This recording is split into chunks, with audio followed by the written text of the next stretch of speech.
We're live. All right, good evening, everyone. Welcome to our meeting for Monday, October the 4th. We have a three-part meeting tonight. First up, we have the Fiddleville Nonprofit Housing Corporation Board meeting, following which we have a Committee of Adjustment meeting, and then on to our regular council agenda. Initially, our council agenda had called for a 6 o'clock start time because there was an in-camera matter that we were going to address right at the start before we did the Nonprofit Housing Corporation. We are no longer dealing with that in-camera matter. So we're going to start a little bit earlier with the Fiddleville Nonprofit Housing meeting. And thanks to Trevor and Donna for accommodating our request to bump things up by half an hour. So with that, we will call that board meeting to order. Quorum is established. Board member Fegan is in the process of trying to log in, but his computer is running an update, so he may be a minute or two late. Are there any conflicts of interest to declare from any board member? No? Okay. If not, can I get a motion to approve the minutes from the June 14th board meeting as presented? Board member Bonato, seconded by board member Buffett. Is there any discussion on those minutes? No? Okay. All in favor? It's carried. And then secondly, I need a motion to approve the minutes from the annual general meeting also held June 14th. Buffett, Bonato. Any discussion on the AGM minutes? All in favor? It's carried as well. Okay, on to the reports. So we're going to start with the financial report. Okay, thank you, everybody. If you weren't here earlier, I did mention that today was literally my moving day. So I don't have my home high-speed internet hooked up yet. And I live just 5 miles outside of Aurora now. So I've just 2 bars of LTE. So I turned off my camera just to make sure I get through to everybody. No problem. And my house is all ready, but we're just trying to get beds ready, if you know what I'm saying. So for tonight. Okay, so if you look at our balance sheet from August 2021, in our bank account, we have $177,000. We did speak about moving some money over at the last meeting, and Denise, we do apologize. We were supposed to, I believe, get together and discuss some options there. So I will put that on my agenda, and I do apologize that I've been just remiss in doing that. In the reserve funds, we have $87,000, which is actually $58,000 more than we should have. So we should only have $28,000. We mentioned many times here that the county gives us a certain amount of money every year for capital. It's very low. It's about $600 per unit. So think about a unit in 10 years, they get $6,000. Well, you know, we have unit turnovers, there's damages. It's just not exactly adequate, but operationally, we're doing very well. So we do have operational money to do capital items going forward. We did have support last year from the county to give us money for roofing. So they're not in absentia to us, but we are tight on capital. I just want to say that we are very tight on capital. In the accounts receivable, we're currently at $8,800. Dawn and I have gone through that. There was some delays with the tribunal not being operating and then by Zoom, but most of that money is relatively current. We're not too concerned about the money. COVID's affected things, but not dramatically in our industry. Sure. Other current liabilities, at the end of last year, we owed the county of Dufferin $36,000. The subsidy receivable is $29,000. So that's this month's subsidy. This month's subsidy in August is paid September 1st. Can everybody hear me okay? Yeah. Okay, I only see a couple. I looked at some faces and look like they're peering as if they might not be hearing me. I apologize. So they pay us the subsidy payment on the 1st of the month. That's because the mortgages come out that day, and that was the way it was designed from the beginning, to make sure mortgage payments never bounce, to make sure the subsidy went in. So it always shows as a payable, but it gets paid the next day. HST, we get back about 90% of the HST we collect. Currently, it's at $17,000. And then we have some prepaid expenses. We prepay some of our taxes for the year and our insurance. So we have $10,000 of money that we spent. And we consider that an asset because we may not have it as cash in the bank right now, but we prepaid for things in the future.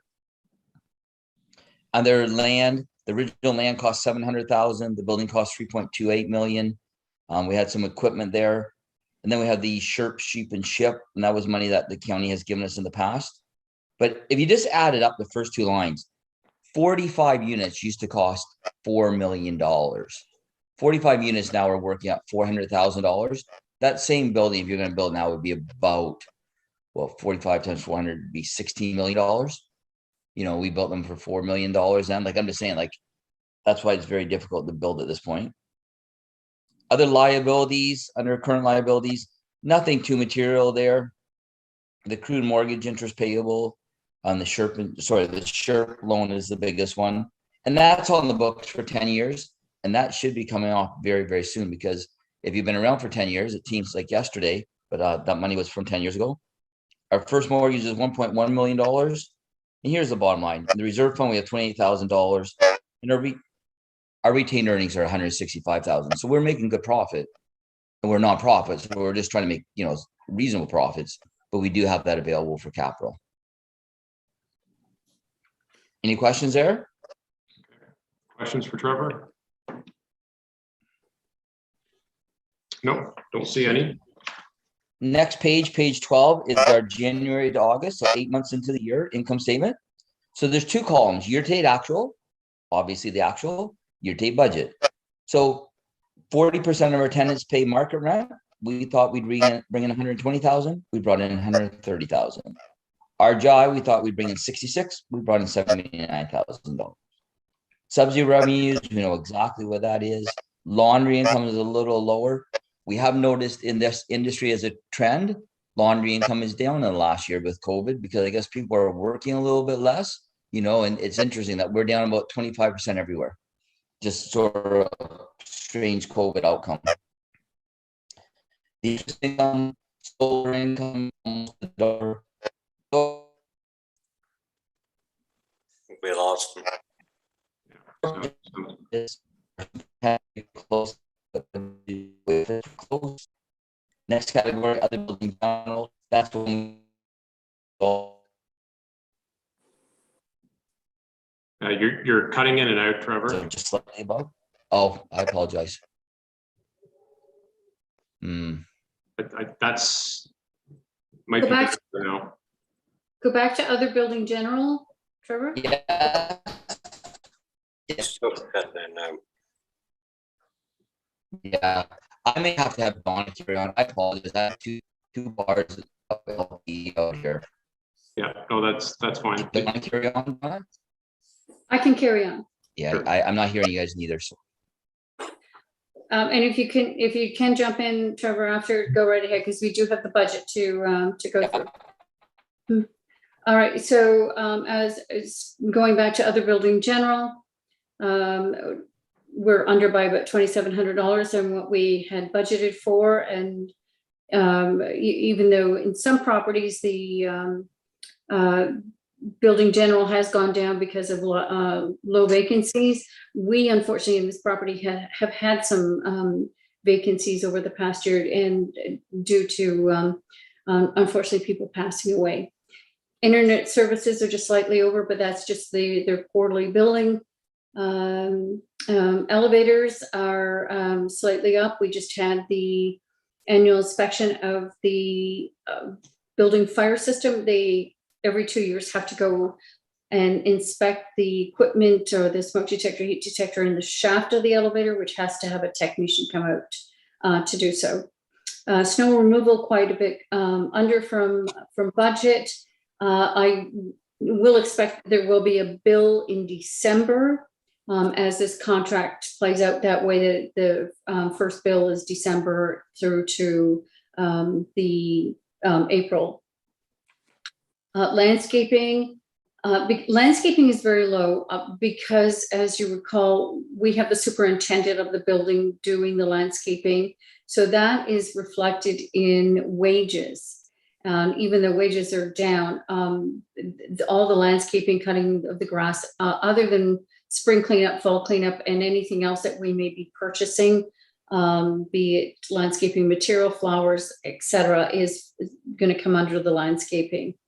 Heating and plumbing, we're quite a bit over, and I did print that out, that Part of that was the sewage backup that we decided not to go through the insurance for.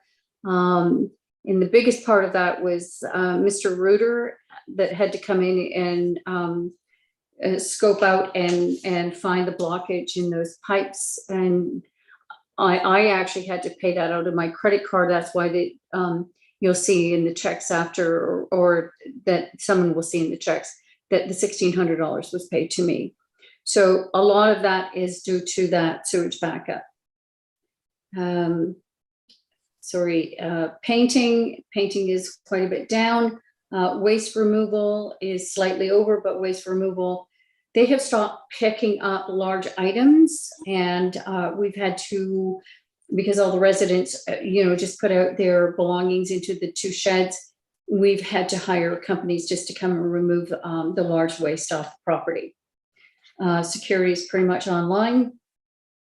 Utilities, our electricity is slightly over by about $5,000. Natural gas is about 600 over. Water and sewage is pretty much bang on. Then municipal taxes, just over by 1,000. That is a flow through. The insurance has gone up slightly. Allowance for bad debt is minus. It's a negative. Education allowance, the accounting fees it's over because that is the HST is included in there. Bank interest charges, other admin and services is under. Telephone is over, but that is the way that our accountant puts it out. It's not as a monthly, it just comes out every so many months that she clears that account out. Management fees are right on. Our contributions to the reserve is right on. So we had budgeted this time to be $19,000 in a with cash flow. We are at 52,000, but that too, we will be paying back about 13,000 for the rent gear to income rents that we are over. All in all, it has been a fairly good year so far, and expenses are quite a bit down. On the telephone, when we budgeted $1,000 and we got $3,000, I'm still trying to follow your explanation for that, because that's quite a difference. I can jump in here. Sorry. I can jump in here. Sorry. Hopefully you can hear me, because Donna seemed very clear to me, like on her transmission. Yeah, We actually got locked into one of those contracts with Bell. If you don't terminate before a certain date, they just automatically renew you. So we canceled that. It cost us, I think, $1,500, but we've gone to Rogers now, and we've changed from $60 a month with Bell to $15 a month. So we will get that money back even over the next year. But we had to pay a ridiculous penalty because, Bell, they put a little notice on your bill that says it's renewing. They give you a $10 discount, and they charge you $500 per line to get out of it. And the other question I have, Trevor, since I can hear you now, on the electricity and natural gas, are we under budgeting for that? And that's just natural increase in cost? We probably have, sometimes that could be one extra. I was looking at that very closely, and we were trying to figure that out, whether we are over or not. But there's been an increase on the price of electricity. Like, last year we did, Doug Ford said a 0% increase. I'm getting some of this unstable, so you may not be able to hear me. We're losing you again, Trevor. Yeah, sorry. I'll turn it on if I can. Okay, so because I can't answer that question, I can send out an email to Jennifer in a response to that question. Thank you. Okay. Any other questions on the financials? No. Okay. Can I get a motion then to receive the financials as presented? All, seconded by Fegan. All in favor? Carried. Okay. All right, Donna. Okay, so the very last page is the budget. Hopefully I can jump in very quickly here, if everybody can hear me. I think I'm stable again on my internet. On this budget, there are only really two major areas of concern or change. If you look in the revenue section, the revenue has gone from 329,000 last year's budget to 349. We are on benchmark every index. And so we have seen, they've given us 15% increases this year in hydro because they expect hydro to go up 15%. So they're giving us extra money, but if you look down to utilities, I've got hydro booked as a $10,000 increase minimum. And that's primarily the biggest changes I made to this budget for next year, because they're expecting huge increases to the utilities. So that kind of answers my previous question about being under budget for hydro. Yep. Totally agree. Yep. Okay. Otherwise, there's no material changes to the budget. COVID has left things very stagnant, you know, generally no material changes each year so far for the last 2 years. Sorry, Trevor, I see you also increased your allowance for vacancy bad debt. Just as a precaution, Okay. because I'm concerned that the CERB and EI are going to expire.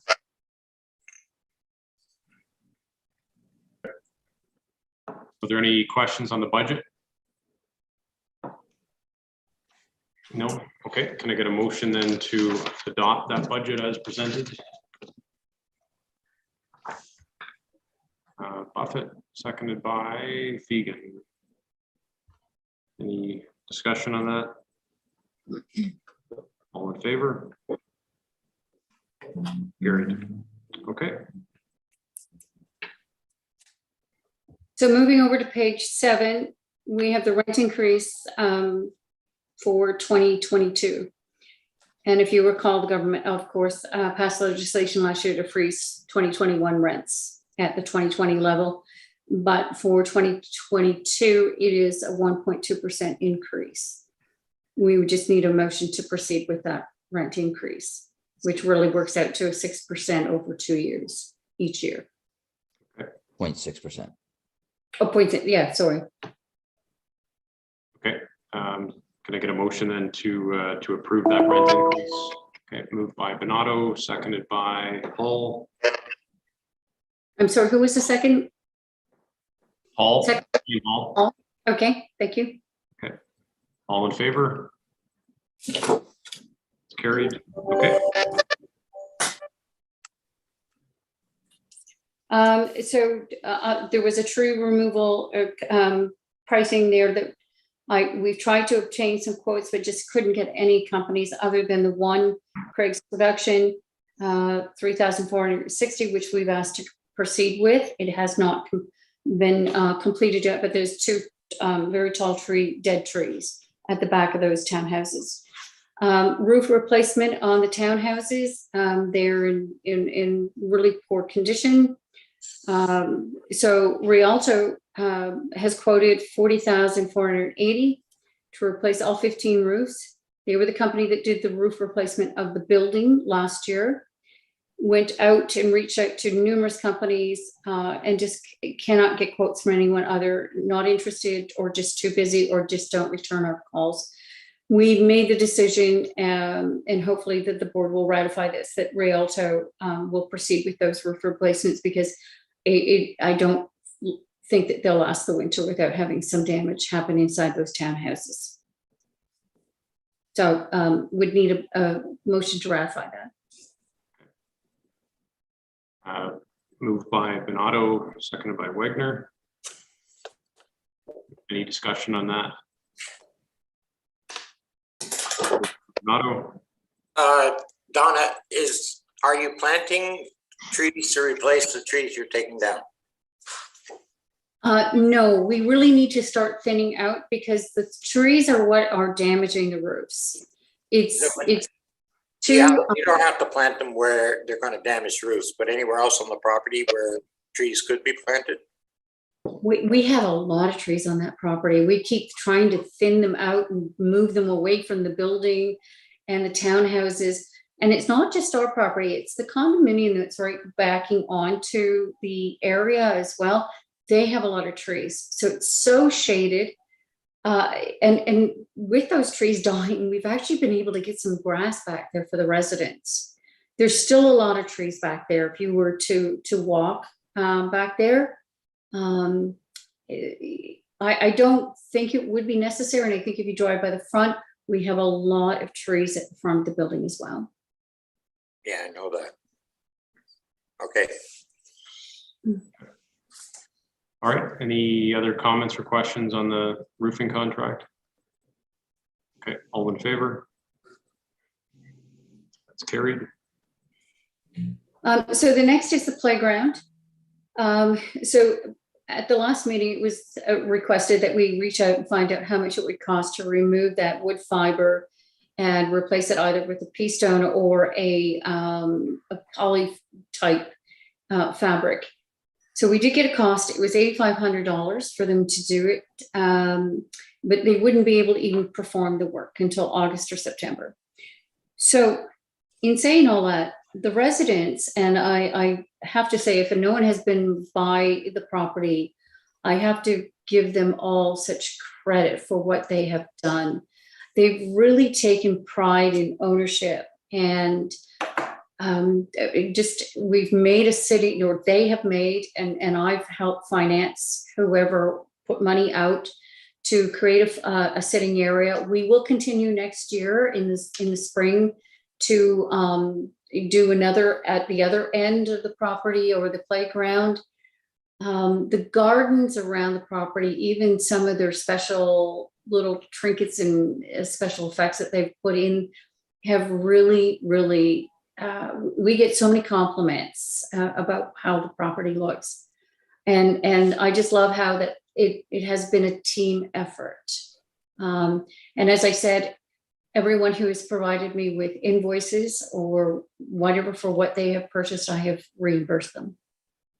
Yeah, thanks for mentioning that, Donna, because I've spoken to a couple of residents and I agree. I mean, it looks fantastic, and I think, you know, all the better that residents chipped in themselves and, you know, did a lot of the work, and that's great. You know, as you say, there's certainly a lot of pride there, and it shows. So it's nice to see. So that is the end of my report. That right now there's only one vacancy coming up for the end of October. Okay. Can I get a motion then to approve the property management report? Anderson, seconded by Buffett. Any discussion on that? Board Member Wigner. Yes, thank you so much. Just to clarify, Donna, are we replacing those wood chips then? I know you kind of gave a quote and then said we couldn't do it until August time, but is that actually going to happen? Okay, so the company, because part of it is not just the wood chips, it would also be removing what is called this subwall, but they don't feel like. Is it? I think the whole thing stemmed from cats getting into the wood chips, and they said typically wood chips are not an attraction for the cat, and it hasn't seemed to be an issue all summer that anyone is complaining about cats in there. The cost for $8,500 to change that out. Obviously, they do not recommend the rubberized product because of the slope of the ground. It is going to, in the winds and everything, it's going to move. It's going to end up in the parking lot. The stone is the expense because it has to come in truckloads. And of course, it weighs. So that's the expense. So really, it's a board decision. I'm giving you a price. We pushed it over till next year, really, when they said they couldn't do it anyway. So it really is for the board to make a decision on. Okay, okay, thank you so much for that information. Board Member Donato, I'd like to make a motion that we go ahead and get it replaced if it takes till next August or whatever, but it should be replaced. And I'd like to make a motion that we expend the expenditure of replacing those wood chips with something better. And if it's stone, pea stone gravel, then whatever. It's safer as far as I'm concerned and better. Okay, so I think the quote was the 8,500 was for the pea stone. They did not at all recommend the plastic, or not the rubberized product, just of the slope and everything. But their quote is to install 2 axle trucks of pea stone, remove what's there, reinstall the existing poly wall, and that was 8,500. So definitely, if there's a motion to do that, which I believe that Walter has made that motion. Yes. Okay. okay, is there a seconder for that motion? Okay, Board Member Buffett. Okay. Okay, is there any more discussion on that? I'll coordinate that now so that we have that as they've got us booked in for the first part of the spring. Okay. Okay. Yes, thank you. That was kind of my question is when it would start then. So we know spring now. If we go ahead with this, are we locking into that price, or are they going to come out of spring and tell us that it's $10,000 now? I will have to talk to them about that. Okay. We would probably have to put down a huge down payment right now for it in order for it to proceed, but I can't see that it's going to be that much more. All right, thank you so much. Board Member Anderson.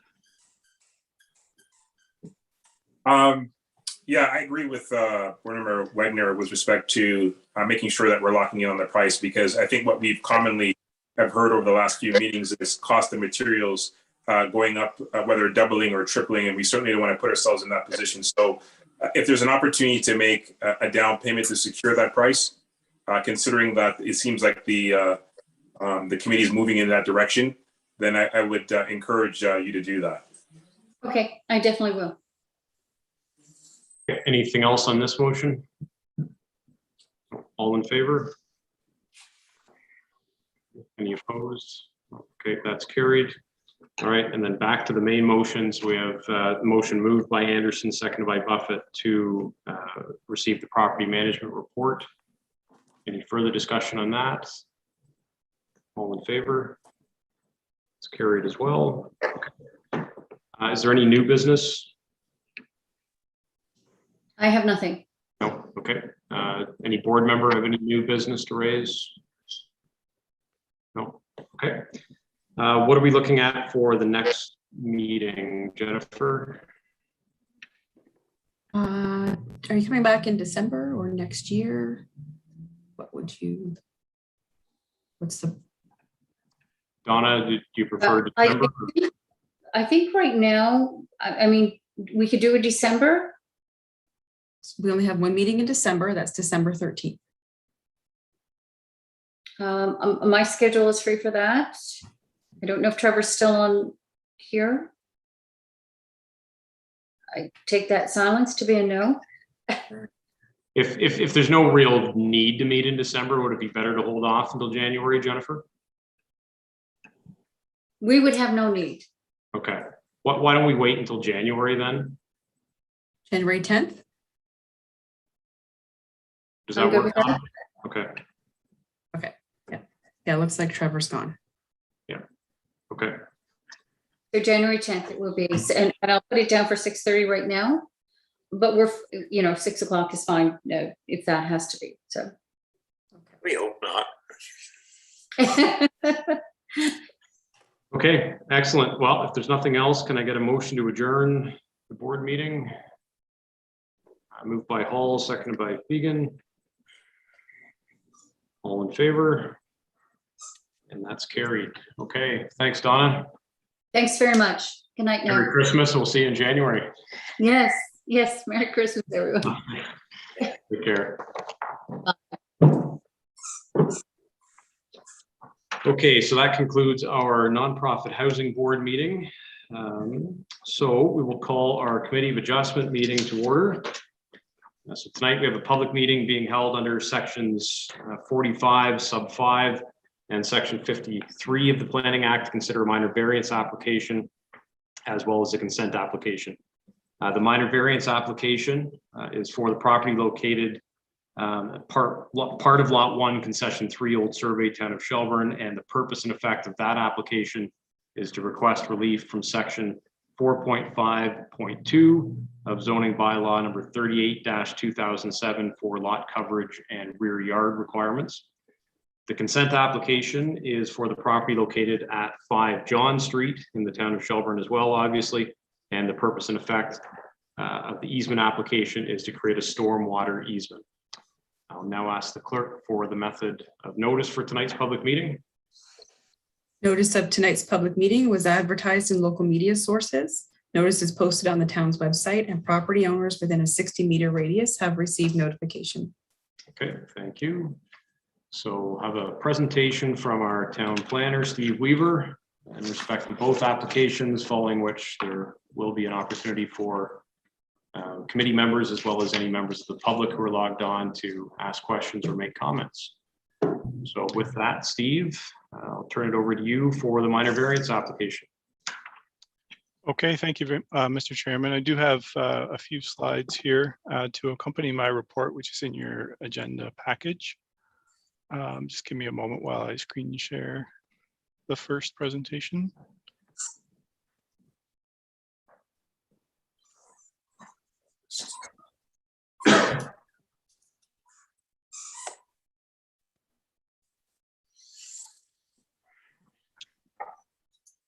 Okay, did that come up? Yep. All right. So the first application, as noted, is 82106 for a minor variance for the property shown here. This is the Scone Developments site. As we know, it's currently under construction under a pre-servicing agreement for 33 townhouse units. The townhouse units are all configured as shown on this plan. So the north block, or block 1, has 6 units that will back onto the north boundary of the property. And then blocks 2 to 6 all range between 4 and 6 units per block, rounding out the development with those units backing on the former railway corridor to the west. And just skipping back to the air photo, you can see that the property has access from 1st and 2nd Avenue on the west end. So the proposed private condominium street will link those 2 roads internally to the site and then end on the cul-de-sac at the north end of the property. Just going to refer to my report here. So the application submitted for minor variance is specifically for 2 lots within block 1. So again, this is oriented sideways, but block 1 is here at the north end of the property. So north is to the left on this plan, and for blocks 3 to 6. So blocks 3, 4, 5, and 6 are in this part of the plan. Back in 2014, there was a zoning bylaw amendment approved for the property, and it put the property into 2 zones, or at least the townhouse portion of the property into 2 zones, R5-3, which applies to blocks 1 and 2, and R5-4, which applies to blocks 3 through 6. So 2 different zones, even though all of these blocks are proposed for the same unit type, which is townhomes. And the reason at that time is the property was under different ownership, and the owner of the day, Stone Ridge Holdings, was proposing a bit of a different development than what the current owner, Scone, is currently proposing. So the original plan was to have bungalow or two-story townhomes in the north blocks, so with slightly smaller rear yards, slightly larger lots, and slightly higher lot coverage. So more emphasis on ground or lower floor area, lower level floor area. And the south part of the development, blocks 3 to 6, was going to be 3-story townhomes. So more emphasis on building upwards, maintaining a 7.5 rear yard, slightly smaller lots at 160 square meters per unit, and staying within the 45% coverage. So taller units, but occupying less of the lot area, and larger units occupying more of the lot area in the north. That was the original proposal. The current plan by Scone is to build a consistent product type throughout the development. So 2-story townhomes throughout, no 3-story units. So in doing the detailed design, there were a couple of issues that were flagged that are leading into this minor variance application. The first is really minor. It does not really impact anything that you'd be able to visually tell the difference when you go into the development when it's ultimately built out. Because of the angled rear north lot line of the property, two of the 5 townhouse units in the north block, block 1, will be staggered a little bit. And the reason for that is to maintain rear yard setbacks and to keep the building aligned to the angled street.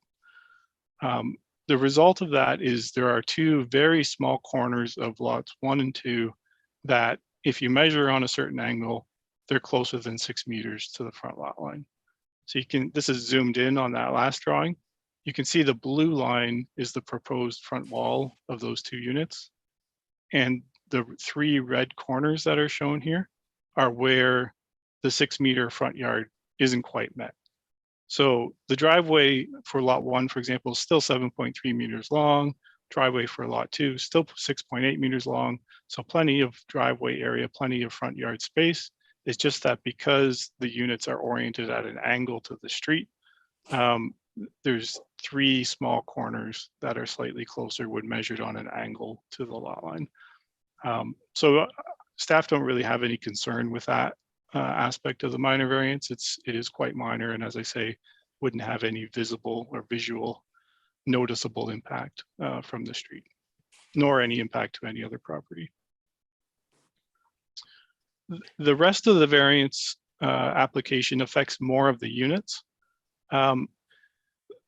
So these are blocks 3 and 4, which again, if I scroll back, are in this part of the development, basically in the middle. So this is, the yellow line is the 7.5 meter rear yard requirement. And what's proposed is similar to the rear yard requirement of blocks 1 and 2, that the rear yard be reduced from 7.5 meters to 6 meters for the 2 end units, which would project a little bit further back, and 6.6 meters for the internal units. So you can see this line that my cursor is on is where the proposed rear wall of these townhouse units would be. And the yellow line is where the setback line is, the 7.5 meter rear yard. So these units would maintain the same or greater rear yard as the units in block 2, which is just to the north of block 3.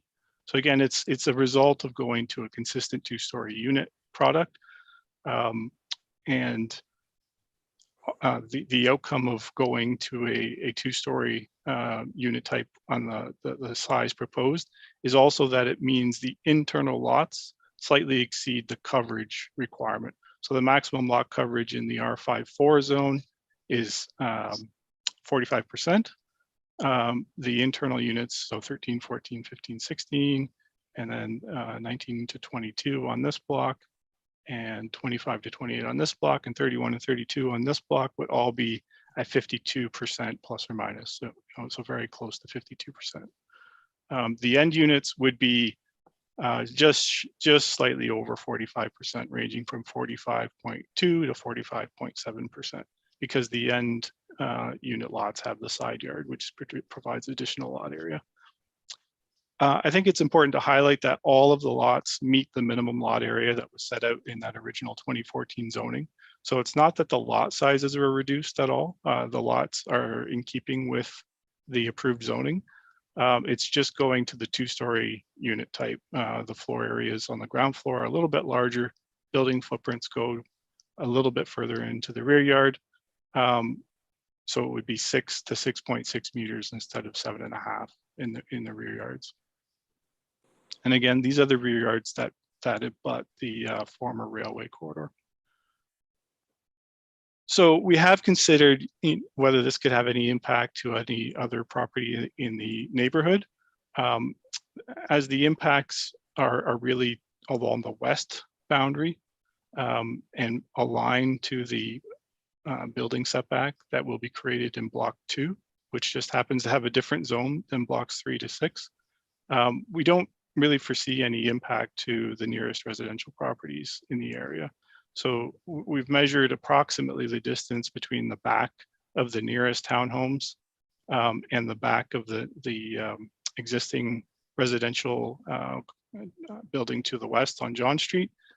And the distance is about 60 meters between the buildings. So in a typical new subdivision where the rear yards are 7.5 meter backing onto each other, you might get 15 meters between the backs of the dwellings. So significantly more distance between the back of the proposed units and the back of existing homes in the area. There really aren't any other homes in the area that would have any impact from this. There is one other dwelling at 300 Main Street West, and it would have a similar, distance from the rear yard of about 60 meters. So, going from a 7.5 meter rear yard to a 6 meter rear yard kind of has a negligible impact in our view from the nearest homes in the area. So to summarize the 3 variances that are requested, so it's for blocks 1 and 2, or sorry, block 1, lots 1 and 2, going to a front yard of 5.3 meters, again, just because of those 3 little corners that are slightly closer to the front lot line. The minimum rear yard of 6 meters instead of 7.5 for blocks 3 to 6. And the maximum lot coverage, again, going to 2-story units for blocks 3 to 6, increasing from 45% to 53%, really just for the internal townhouse units, not the end units. So our report provides a review of the application under the 4 tests of the Planning Act, which are summarized in the report. And we've done some analysis considering the previously approved zoning, considering whether it's desirable for the appropriate development of the land, and whether it conforms to the general intent of the zoning bylaw, and whether it conforms to the general intent of the official plan. And to summarize, we did recommend that the variance meets the 4 tests. It is similar to site-specific rezoning and variances that have been approved for other developments, such as 600 Main Street East, which is very similar. In terms of consultation and communication, so the application was circulated in accordance with the Planning Act. At the time of writing the report, we did not receive any objections. However, this afternoon, we did receive an objection from the owner of 3 John Street. No, it's 1 John Street, which is the property here. And if you give me a moment, I will just pull that up, just so committee is aware of that objection. So this is from Mark McCarthy. The correspondence reads, regarding the application for minor variance A2106 to the Committee of Adjustment, I do not agree with this application being passed. This project has been around for quite some time. Why are they now, after breaking ground and posting that they have sold out, now asking for the variance? I do not see the need to let them change. This is a small piece of land and they are already pushing the limits for the number of homes in the small area. I do not think that it is fair to the neighborhood to have the lot coverage extended. rules are for a reason. The people that are buying there or have bought already did not get to know that the lot sizes would be smaller because of the variance. The original application was presented and passed, but not with this as a requirement. It likely would not have passed if the reality was that the lot was too small. I think that this project has come too late to make changes. I do not agree with it. As a neighbor to the west at 1 John Street, I do not think it is appropriate to have the relief given for the lot coverage and rear yard requirements. This is overbuilding and does not suit Shelburne. I wish to be on the list to be notified on this application. I do not support the application for minor variance A2106, owner of 1 John Street, Shelburne. That's the only piece of public correspondence that we received. We do have representatives of the owner and the applicant here this evening. So Stephen Key and Kim Harrison McMillan, planners for a design plan, are here, as well as the owner, Rudy Buskelitz. And I believe there's one other representative for the owner. Sorry, I'm just forgetting his name, Mr. Ferguson as well. So maybe I'll pause there before presenting a second application for consent and see if the committee has any comments or questions that I could try to address, and likewise the representatives for the applicant. Thank you. Okay. Could you just take the screen share off, Steve, just so I can see everybody? Yeah. No problem. There we go. Thanks. Okay, are there questions for Steve? Councilor Bernardo.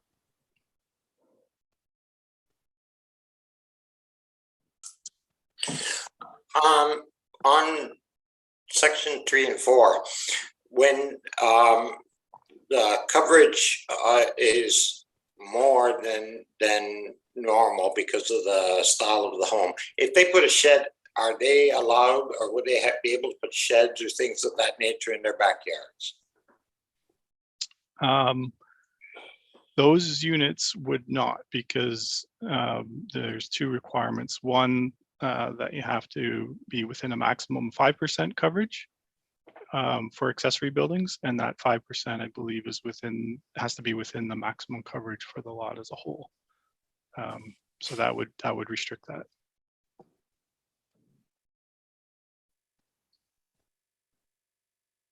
That was it. That was my only question. Okay. Councilor Wagner. Thank you. So to speak with, I guess on Councilor Bernardo's point, were the homeowners, because obviously they're sold out, so have the homeowners been informed of that fact, that, you know, they might, well, they won't be able to put up a shed if they wanted to? Mr. Chairman, I'd have to redirect that question to the owner, Mr. Buskelitz, or the applicants. So I'm not sure if the purchasers have been informed of that. Through you, Mr. Chair, and the members of committee, this is Rudy Buskelitz. I'm sorry, my camera's not working. Can you hear me okay? You're fine, thank you. Yeah. Okay, thank you. To answer your question, to be honest with you, I have to double check the disclosure statement, which is draft. So at this stage of the game, what would not be permitted considering our applications would be updated in our disclosure statements to the purchasers. Okay, thank you.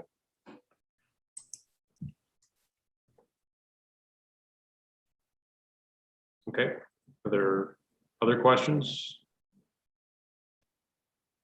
Steve, and again, you may want to defer this, but in terms of the one objection that was raised from the member of the public there about this being too late in the process, in her opinion, is there any validity or weight to that from a planning law perspective? There isn't any time restriction in the Planning Act on when you can request these types of relief from the zoning bylaw. There is one restriction that says if you get a site-specific rezoning or any kind of rezoning, there's a 2-year period where council can say we're not going to allow any variances to the zoning that we just approved.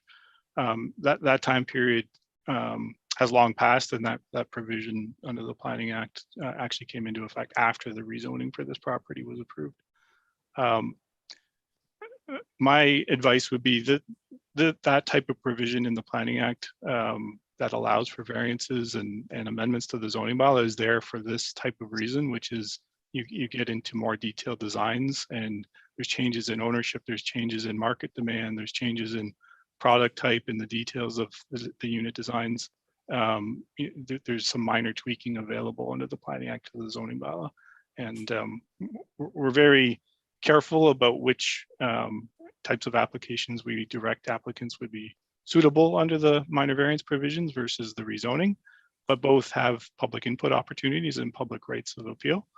And so this process is really to hear what other property owners and neighbors may have concerns with when this type of application comes forward. Okay. And then the other concern that was raised, I think, if I understood the concern properly, was that at this late stage, and I'm sort of paraphrasing, you know, the applicant's simply trying to add more density to an already, you know, small parcel of land. We're not actually seeing more units added to the overall development, though, are we? That's correct. There's no additional units. They've maintained the minimum lot sizes and the number of units approved in the draft plan. So I just wanted to be clear in case there was any misunderstanding. I mean, yeah, you know, I guess potentially we're looking at some smaller lots, again, as you said, just because of final designs, but it's not as though more units are being squeezed into, you know, an already tight piece of land. Okay. That's correct. Councillor Fegan and then Councillor Buffett. Mr. Mayor, just a question on the overall design of these townhouses. Yeah, you mentioned they are 2-story. Are these intended to have any kind of a deck on the back, or are these walking out to ground level? What's the plan here? The plan I have in front of me doesn't indicate any decks or whether they would be walkout, but these don't have all the detailed siting information that it will ultimately be required prior to building permits. So I see Kim has turned her camera on, and Stephen has his camera on as well. Maybe better to refer that to the applicant just to double check if there's any walkouts or decks proposed. Kim or Stephen, feel free.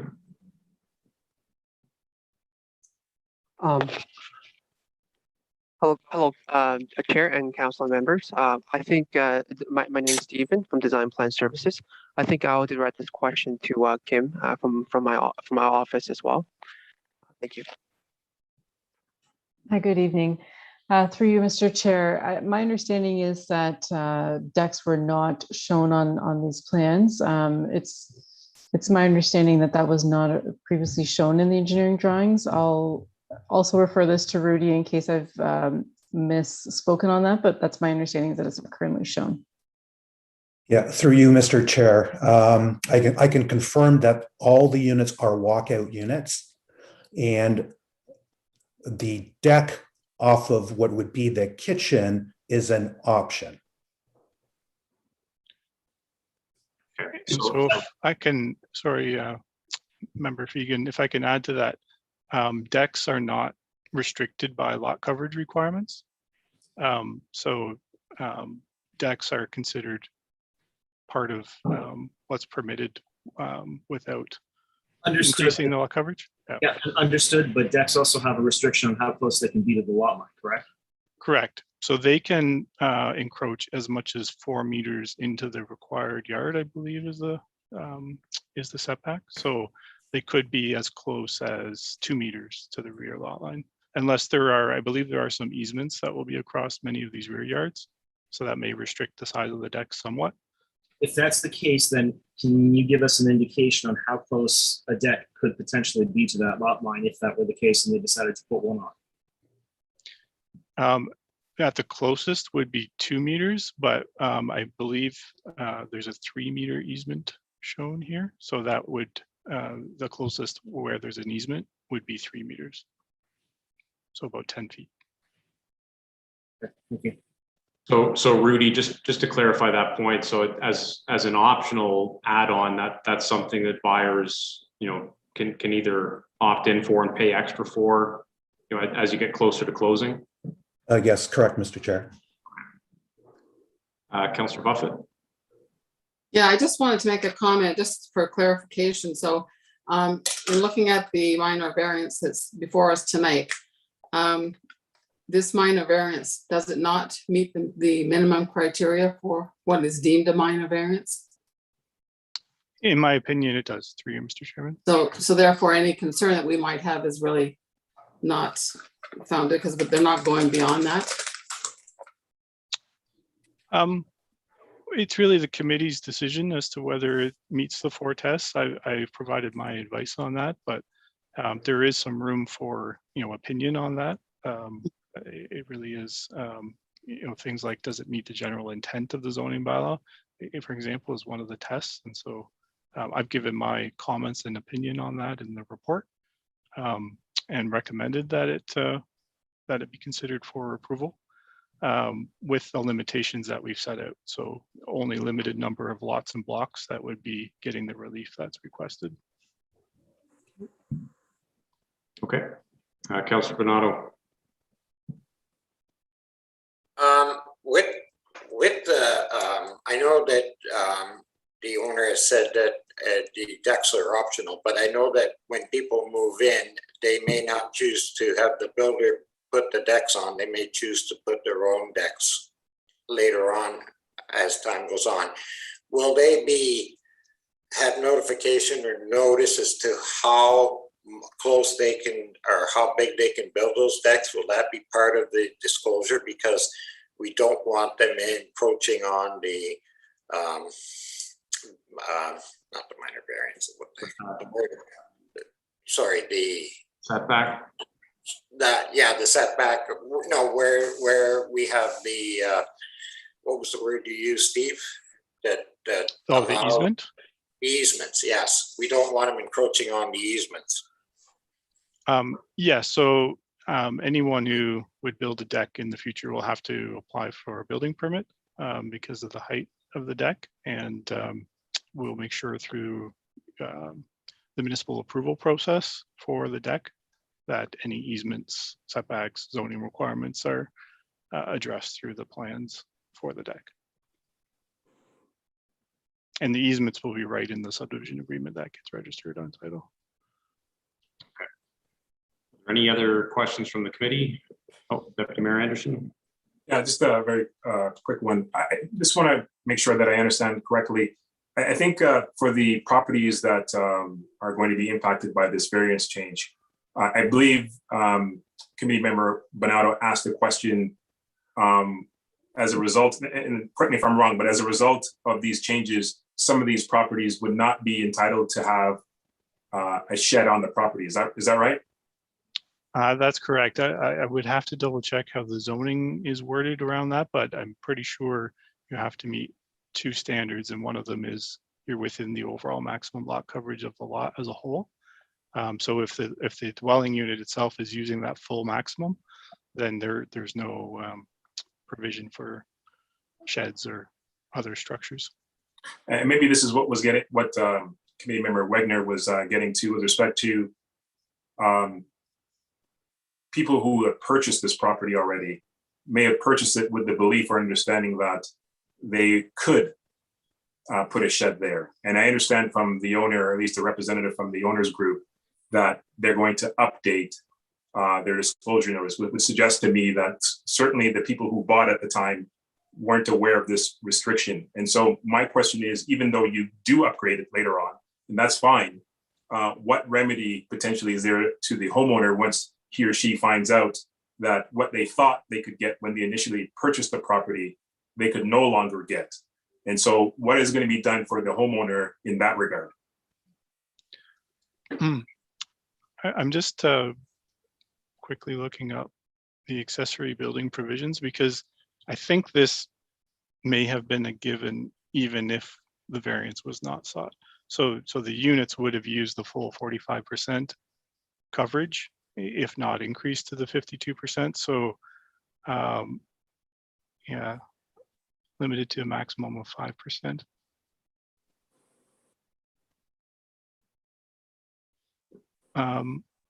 You know, the way I'm reading this right now, and I apologize for not looking into this in more detail prior to the meeting.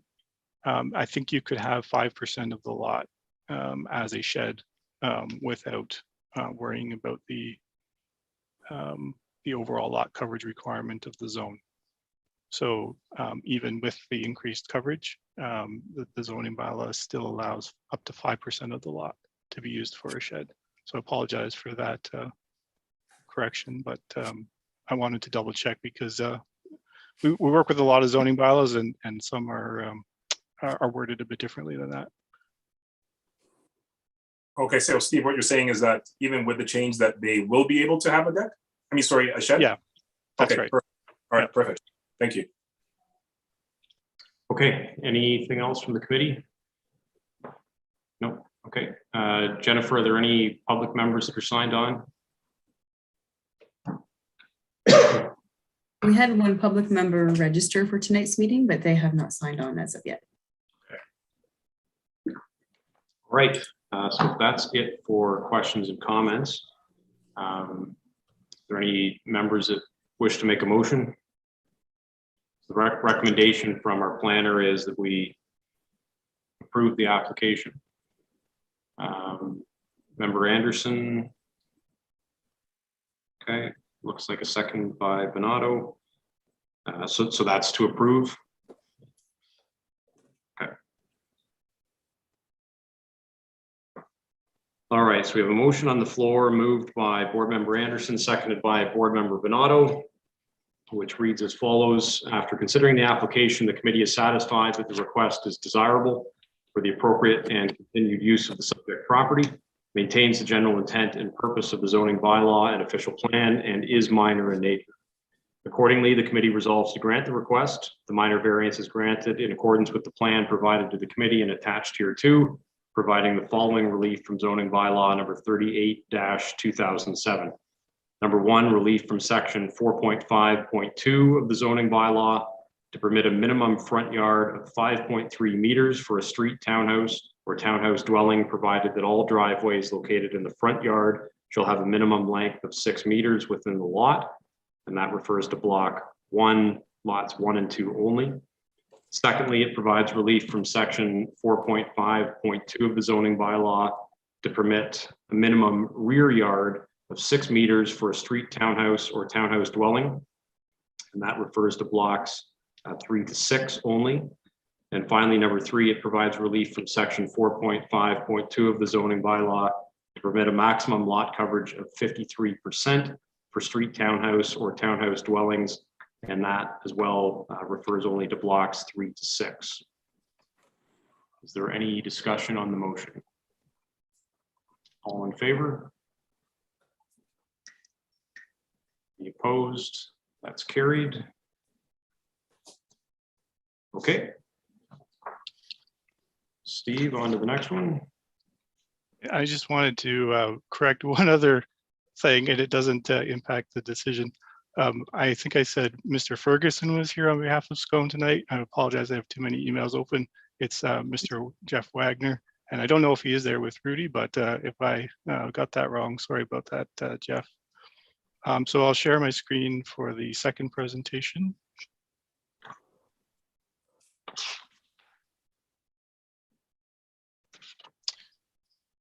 So this presentation is for application B2104. And again, you have my report in your agenda package for the easement application for 5 John Street. So the property is located here at the east end of northeast end of John Street. It does have an existing fuel distribution and fueling station located on John Street. The subject of the application is right along the southeast boundary, 5 meters of land for which a storm sewer easement is proposed. You can see the easement sketched here on the air photo. So the total easement area would be 230 square meters, again, right along that boundary, with the storm sewer actually located down the middle of the easement. You can see there's a couple of red lines here on the northeast side. That's the boundary of the county-owned former railway corridor. You can see the former rail bed itself, kind of closer to the east side. The dash lines extend across because the stormwater facility for the development is actually located here on the Scone property. And the outlet pipe will come, it has been installed underneath the county-owned railway corridor, and then across 5 John Street in this location. So the purpose of the easement application before you tonight is just for the easement portion on the 5 John Street property. The county road or the county corridor easement is not subject to committee of adjustment approval. It's simply a reference plan that has to be approved by the county to authorize an easement in favor of a private landowner over county land. So that's just one of the municipal powers that the county has, as does the town under the Planning Act, that they can grant easements across land without going through the committee of adjustment process. So one of the conditions we recommended, recognizing that this part of the easement isn't of any use to the stormwater design unless this part is approved, is that the final approval of this would not come into play until the county has approved this. And the draft easement reference plan has been provided by the surveyor on behalf of Scone.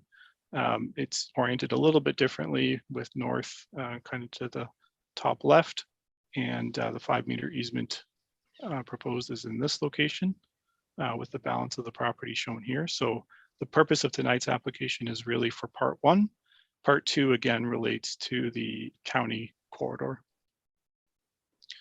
I'm not going to attempt to explain the engineering of this in any detail because I'm sure I'll not convey that properly, but this is the engineering plan that's been approved for the outlet from the stormwater pond.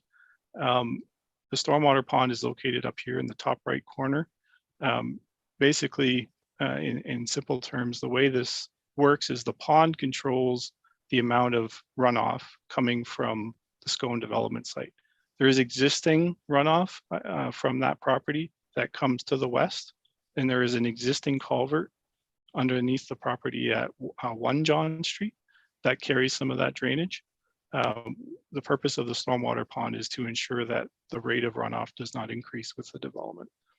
And this time, instead of going through the existing overland and existing culvert route, the flow would be directed through the storm sewer, outletting from the stormwater pond across the county corridor, across the south side of John Street through the easement lands, underneath John Street to an outlet in the existing John Street ditch. And then there's some improvements which are designed here to the John Street ditch. So the lighter blue is just showing where the drainage is within a surface drainage facility being the existing ditch. And then the darker blue is where it comes back under a culvert under Main Street. So that's kind of the simple overview of the engineering design. In my report, I've summarized that this has been approved by the town engineers as part of the pre-servicing of the site. The applicant is working through the county approval process for this section across the county right of way. And the NVCA has issued a permit for the work as well, because it is within their regulated area. Just want to flip to my report quickly. So the application was circulated in accordance with the Act, and I've summarized some of the comments received through that circulation.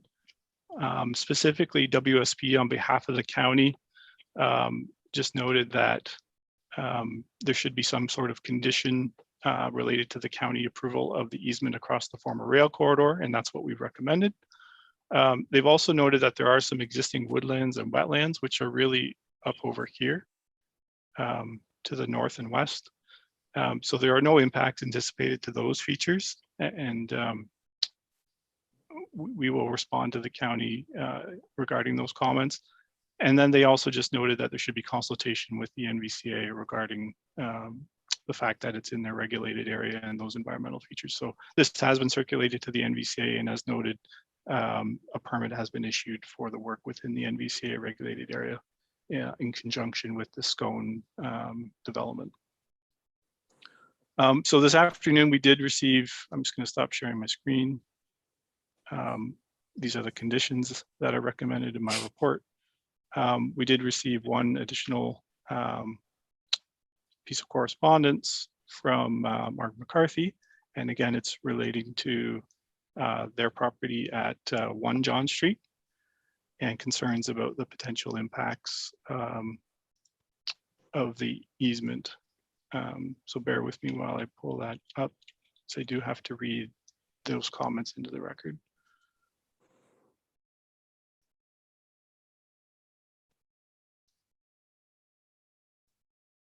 So this is the email from Mark McCarthy this afternoon. Easement for storm sewer. Steve McCarthy, my husband, owns the property to the south of this property. Questions we have are, where does the drain go?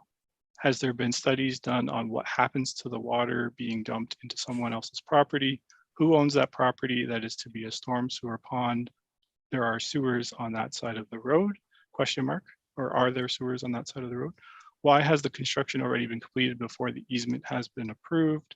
What happens if the easement is not approved when the pipes have already been installed? My question is based on our property right beside the sewer easement. Will there be sewers for our property to have hookup to it in place of pumping up to the other side of the rail line to Gordon Street? Please have me on the list to get updates on the decisions of what is the process for the appeal and what is the process for the appeal of decisions if that is going to be necessary. So a few questions just to quickly recap from that email. Where does the drain go? So I think I've covered that in that diagram. Has there been study done? There was a stormwater management report and a detailed engineering design completed regarding the drainage and how that's being controlled. Overall, this is a drainage improvement for the area. It will control the runoff and major storm events much better than the existing situation. Who owns that property, and is there to be a storm pond? So the storm pond itself and the storm sewer that outlets from the pond will all be owned by SCONE until a condominium corporation takes over the development, in which case, all of the infrastructure will be the responsibility of that condominium corporation to own and maintain and repair and make sure it's working properly. There are sewers on that side of the road. I believe that comment is referring to John Street. So when it outlets to John Street, it actually goes to an existing ditch. There are no storm sewers on John Street, but there may be in the future as there's another development application west of John Street. Why is the construction already being completed before the easement has been approved? So the work was approved as part of the pre-servicing agreement. It was noted in the pre-servicing agreement that they had to obtain written approval from the owners of 5 John Street to do the work on that property and ultimately to obtain an easement. So it really is at the risk of SCONE to have constructed it, without the easement, because the easement is what's needed in order to gain long-term access. It's not really for the construction, it's to gain access for maintenance and repair in the future. But if the easement were not approved, that could certainly be a problem for the condominium corporation in the future. And the last question was regarding regarding a sanitary sewer. So not to confuse things, but there is an existing sanitary sewer that outlets from the property at 1 John Street across the former rail corridor through the SCONE property. It doesn't have any easements related to it. It takes the sanitary flow from that property at 1 John Street over to an existing sewer in the rear lane behind Main Street across Gordon Street. So there is a condition of approval on block 7 of the SCONE development, which is this block right on Main and Gordon, that when that block is developed, that existing sanitary force main, which is serving the property at 1 John Street will have to be realigned, or a new sanitary servicing solution for that property will have to be provided. So that will depend on whether that block gets developed and what the development of that block looks like, but it's not part of this current plan. So the 33 townhomes do not impact that sewer and do not impact that block. But that is a condition of approval for block 7 if that block develops in the future. And I can certainly follow up with Marg regarding any decisions and the process for appeal if she has continuing concerns beyond tonight. So with that, I'll pause there for any questions. And as I mentioned, the applicant is here as well to assist with that. Okay, great. Thanks, Steve. Are there any questions from committee members? No, don't see any. Jennifer, I assume no public members again? That's correct, Your Worship. Okay. All right. If there are no questions, any member of the committee wish to make a motion? Member Hall, seconded by Member Bonato.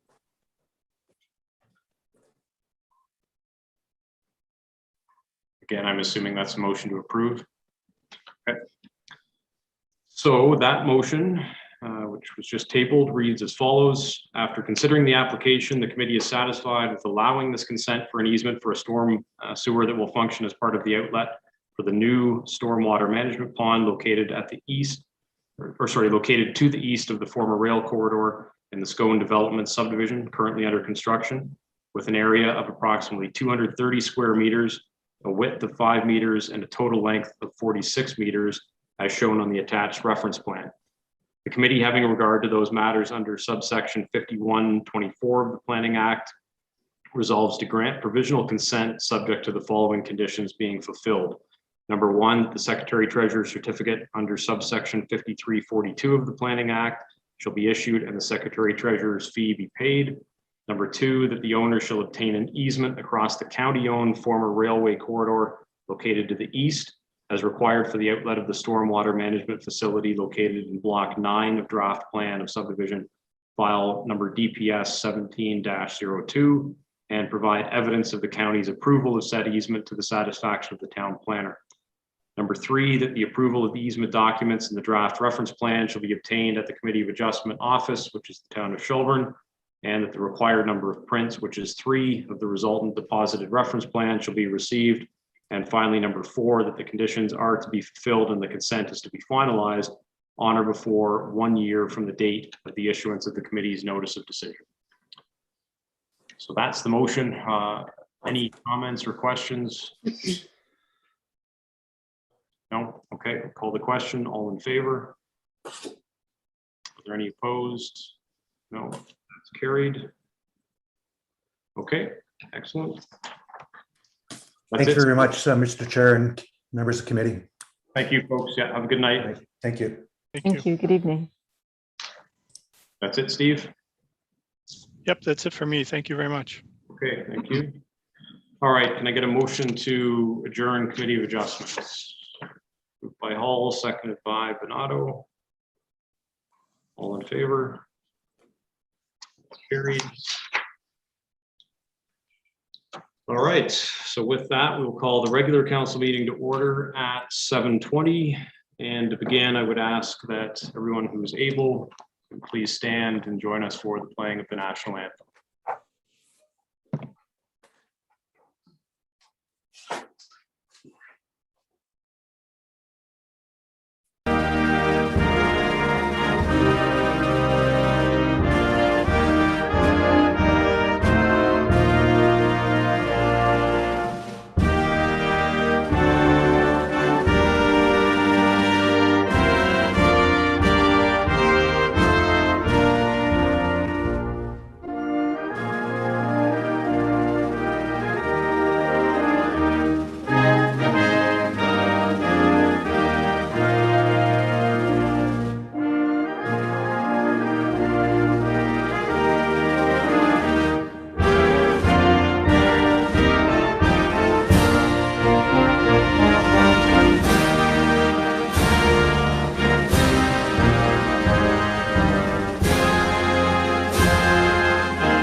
We would also like to acknowledge the traditional territory of the Anishinaabe, including the Ojibwe, Potawatomi, and Chippewa, and the people of the Three Fires Confederacy. Before we get started, are there any disclosures of pecuniary interest? I know that some members may have some interest when we get into the grant funding discussion. It may be easier if we just sort of address those when we get to that agenda item. So other than that item, are there any other general disclosures? No? Okay. All right, the closed session is not happening tonight. Can I get a motion to adopt the minutes from the September 27th council meeting? Moved by Councillor Hall, seconded by Councillor Fegan. Is there any discussion on those minutes? Seeing none, all in favor? It's carried. Okay. Madam Clerk, are there any questions submitted for question period? No questions this evening, Your Worship. Okay. All right, so we have two proclamations and one presentation tonight. So the first proclamation is for Caribbean Heritage Month.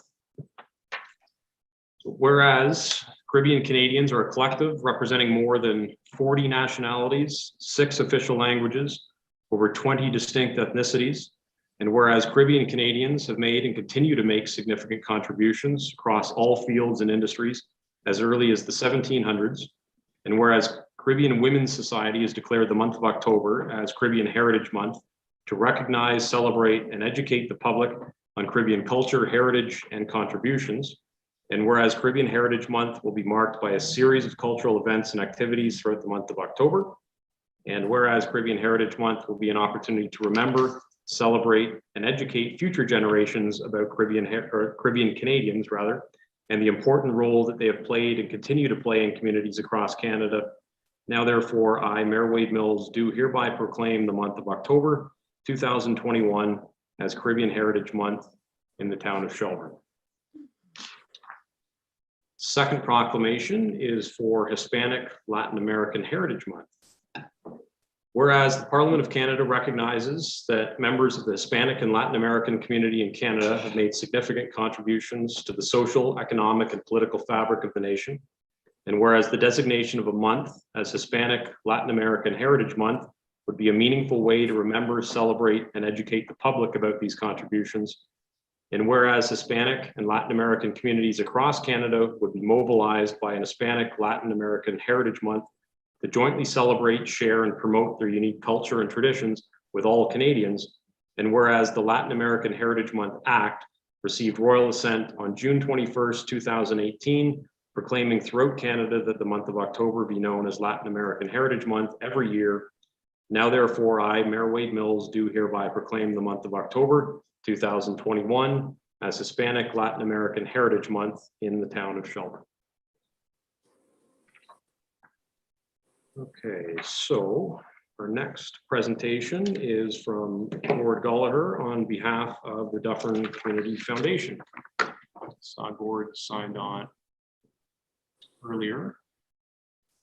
You there, Gord? I am here. Oh, there we go. How are you? Nice to see you all again. Jennifer, you have my slide deck, I believe.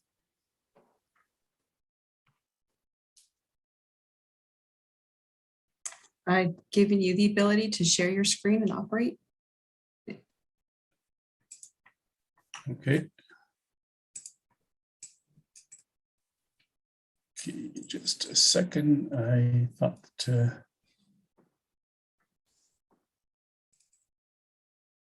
good. There we go. Okay, there we go. Okay, thank you. Thank you for allowing us to present to you tonight and tell you a little bit about what we've been doing and what the Community Foundation has accomplished. Accompanying me tonight is our new Executive Director, Michelle Fisher. I don't know if Michelle, you are showing her face here yet. I can't see the whole screen. But Michelle joined us only a couple of weeks ago and will be taking over the day-to-day management, as well as of course, the marketing communication. We're very impressed with her background in strategic planning, marketing, and communications, and know that she'll bring a lot of assets to us. Debbie Goss, some of you will have remembered, elected to re-enter retirement, although she promises to be back to support us in a volunteer role. So that's one of the significant changes very recently. Just, I want to talk a little bit about what we've accomplished, and then I'm going to make a presentation for a possibility for the town of Shelburne as well. But let me just remind you, first of all, what is a community foundation and what makes us different. Most charities do annual fundraising to support their annual operating costs. Community foundations do fundraising, but the money that we raise, we do not spend. We invest it all. It's permanently invested, in fact. And then the income from it that is generated from it year after year is used to fund a stream of grants to fund our local charities every year forever. So it's a sustainable source. It takes a little bit longer to get set up and to start generating some income. It takes a while for our funds to grow, but that's the basis of community foundations. Community foundations are also place-based, and by that I mean that all the people that are on our board and on our committees live and work in the county of Dufferin. And we only grant to charities that serve primarily the residents of the county of Dufferin. They don't have to be have a premise here. So, for instance, the Easter Seals could qualify as long as they're doing a project to serve the people of Dufferin County. But we are very much all about local. We are now 3 years old. It was in 2018 that we got our incorporation and our charitable status. You may know that on an annual basis, we give out our annual booster grants. For the first 2 years, we gave out $3,000 grants. The last 2 years, it's been $1,500 grants. Those grants actually were just the decisions were just made last week, and the winners of those grants will be announced within the next week.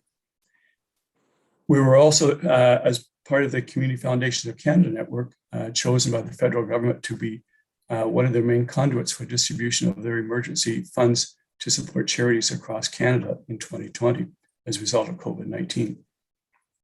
We're happy to disperse over $172,000 to about 15 different charities in Dufferin County last year because of that. And also recognizing our ability to know our communities and to know our charities. Corporations such as RBC and Enbridge have funneled money through us to disperse. RBC, 2 years ago, they funded a couple of projects for youth leadership. Enbridge, just very, very recently, contributed money to our Dufferin Emergency Support Fund, which I'll talk about in a bit, but it's all about dispersing primarily to support those impacted by COVID-19. Our Dufferin Emergency Support Fund is our own locally created fund, and we raise the money for that locally as well.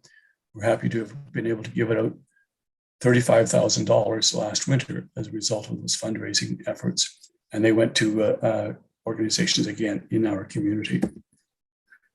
This is a summary, and I know there's a lot of stuff on here, but there's about 22 or 23 different charities that have received money from the Community Foundation over the last 3 years.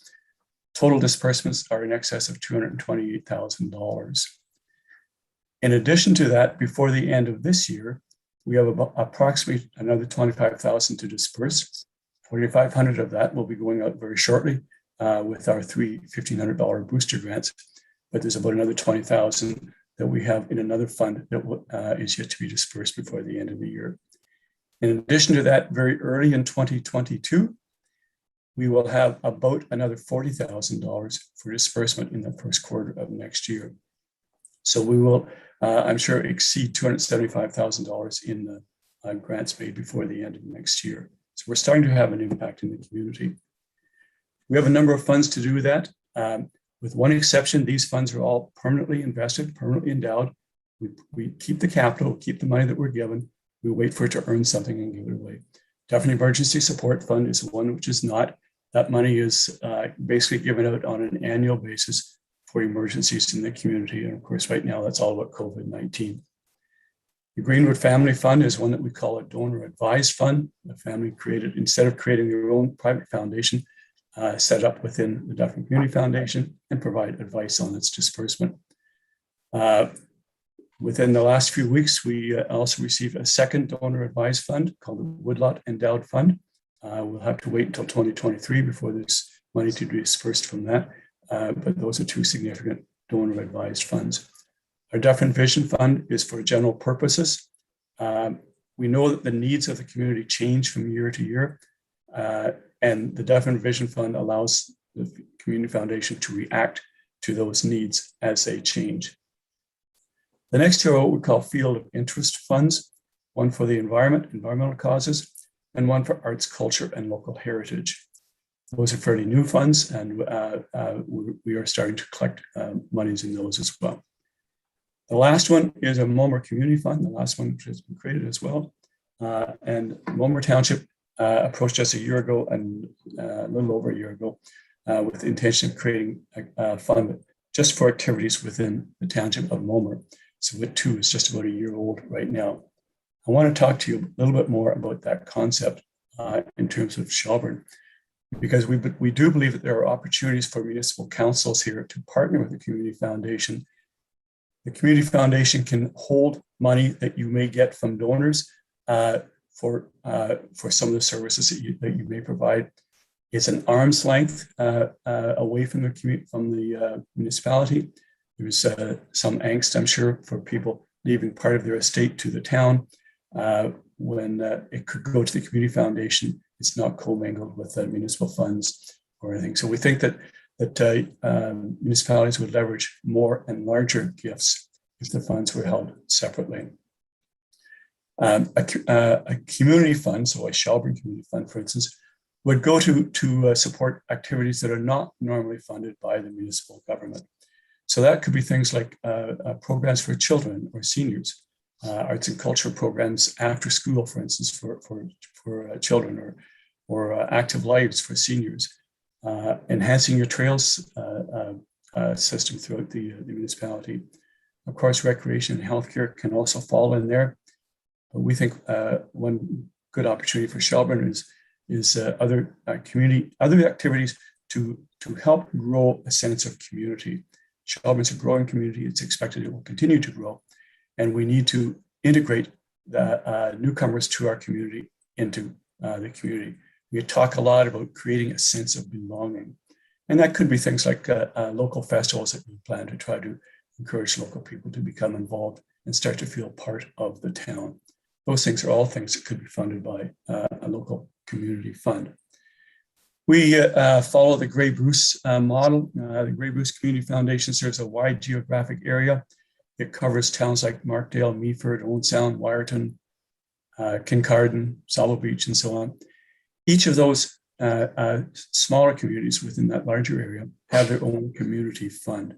It allows donors who are interested in enhancing the quality of life in their hometowns to be very specific in where the money will be used.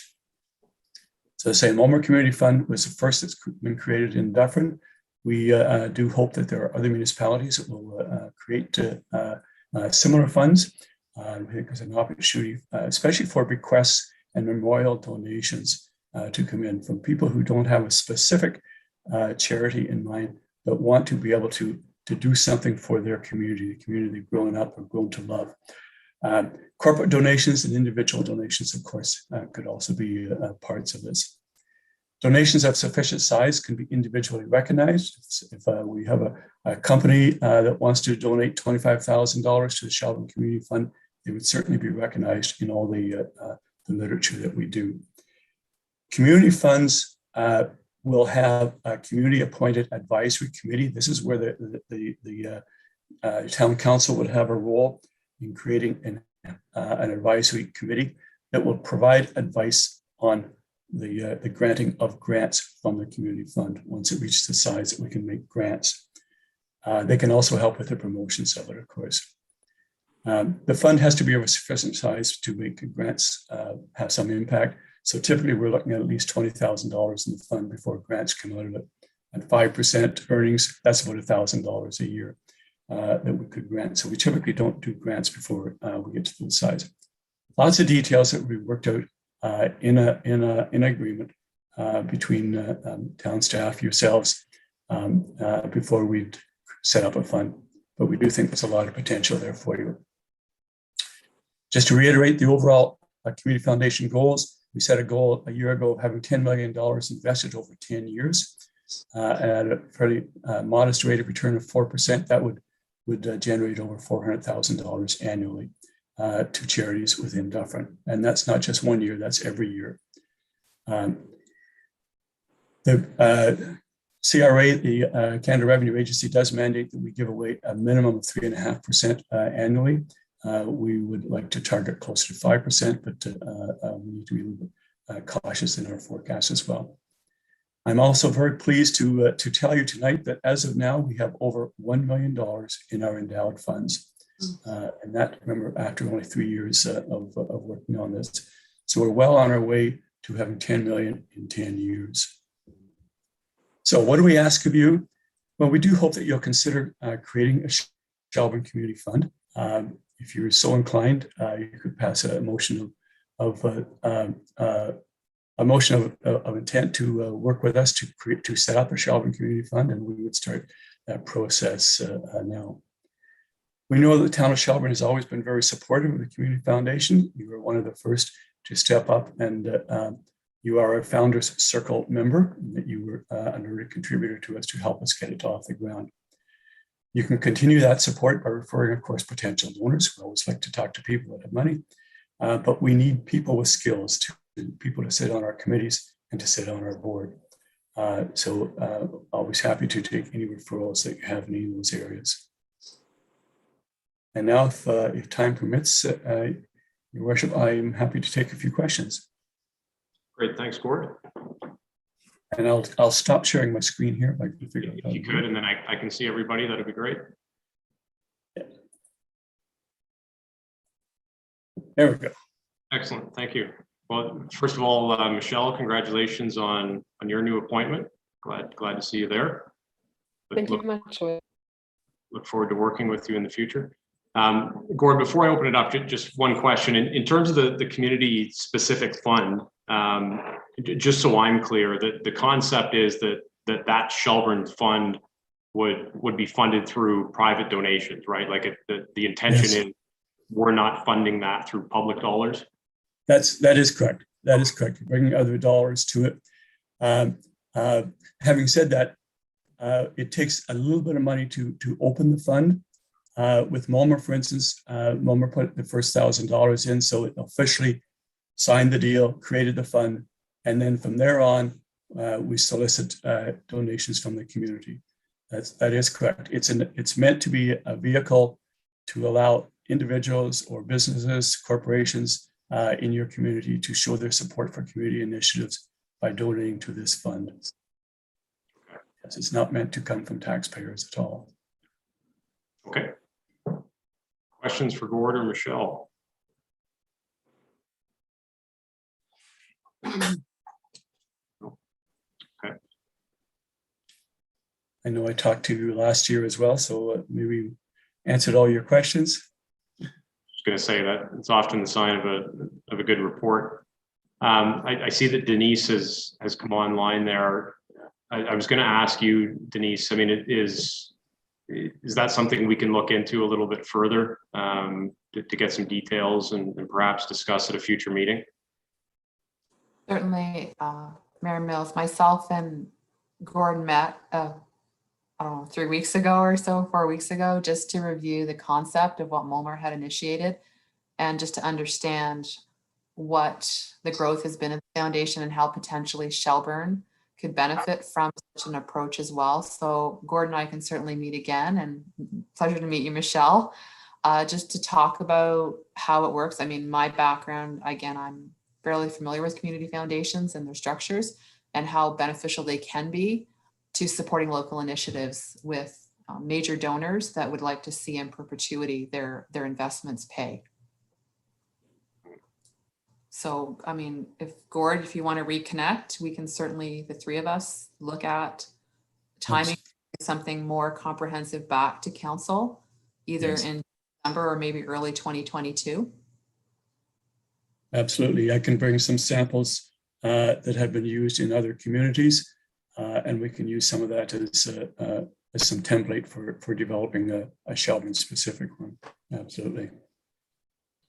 And Gord, again, just for clarity's sake, I'm assuming the model would be the same as the general community foundation, that any funds received would be endowed, permanently invested, and it would only be the income from that fund that would be drawn on. That is correct. It is possible to allow some encroachment on the capital if there's a special project. That's a tricky one to manage, but the concept is that if the money stays permanently invested, donations through the years will allow the fund to continue to grow, and of course, as it grows, it can have a bigger and bigger impact. So that is the normal route that we take, especially for community funds. Okay. If somebody were to make a specific bequest through their estate, for example, wanted to, add park equipment to a particular park or something within the town of Shelburne, is that something that fund could sort of manage as well, like a specific project from one particular donor? We can, although in a case like that, it's probably better for the donor just to make the donation directly to the town, rather than coming to the community foundation. Unless it's going to be held for a number of years, there's really no benefit in coming to the community foundation. You may as well go directly to the town in those cases. But there may be a donor who would want to perhaps leave $100,000, who the earnings from which could enhance playground equipment over future years, in which case that would be a perfect fit with the community foundation. And we could manage that and give out the grants from that on an annual basis. Okay. Denise, did I see your hand again? Yes, thank you, Mary Mills. I thought it might be helpful because we went over this, unlike us, when we're getting 0.25% currently. And I was surprised on the returns that he's getting and how well the investments are building, I guess, the cash that they contribute. So maybe you can just say you're not getting 1%, you're getting a lot more. Yes, I can. There are money managers that specialize in managing a foundation's money. And we deal with one of them as well, a company called PH&N. It's a division of the Oil Bank. In 2020, we made about 8% on our investments overall at the end of the year, in spite of all the up and downs that happened during the course of the year. Year to date this year, we're about 14%. I think these are unusual times. I wouldn't expect that forever. But the track record with PH&N and with most community foundations is they will average 6 to 8% over the long term. So which, yes, is much more than what a municipality is allowed to do. And it's because we're allowed to invest in different things than what the Municipal Act allows municipalities to do with their excess money or reserves or whatever. Yeah. So yeah, so we can fund it, and our funds will grow fairly quickly because of the tools that we can use. Okay. Excellent. Anything else? Well, thank you, Gord. Thanks, Michelle. And it sounds like we'll have a continuing conversation.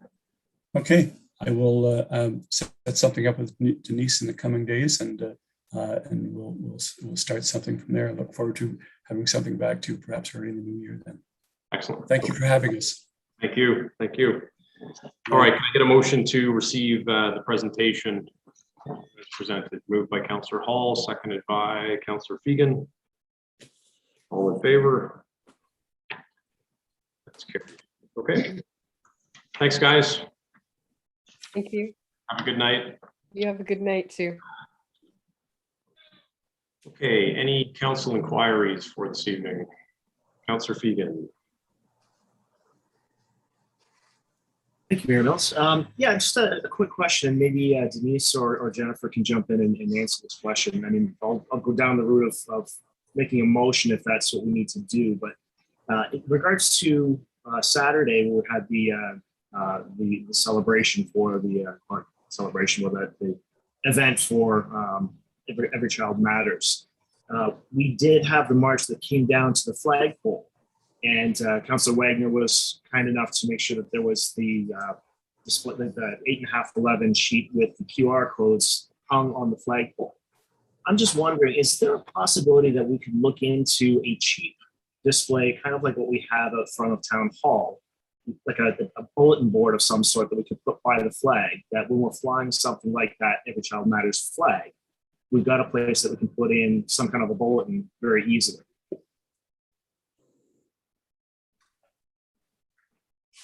The question through the mayor, certainly we can look at that.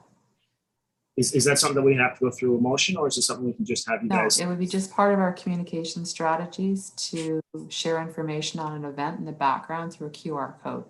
We just have to identify to people where it's placed. Okay. Yeah, if you wouldn't mind taking a look into that, Denise, I think it might be a nice thing to have. Thank you. Deputy Mayor Anderson.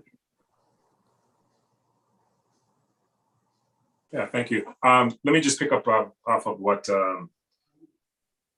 Councillor Fegan mentioned with respect to the celebration walk, learning opportunity, educational opportunity last Saturday. And I just want to take a moment to single out the Diversity and Inclusion Committee for putting on an outstanding event. But I also want to single out both Councillor Fegan and Councillor Wagner for the outstanding work that they did to bring this to fruition.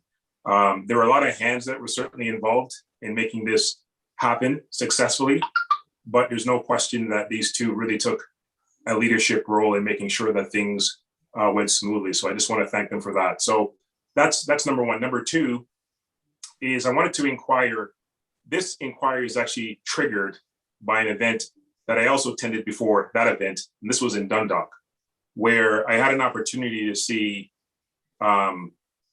the built out structure for the seniors residents. And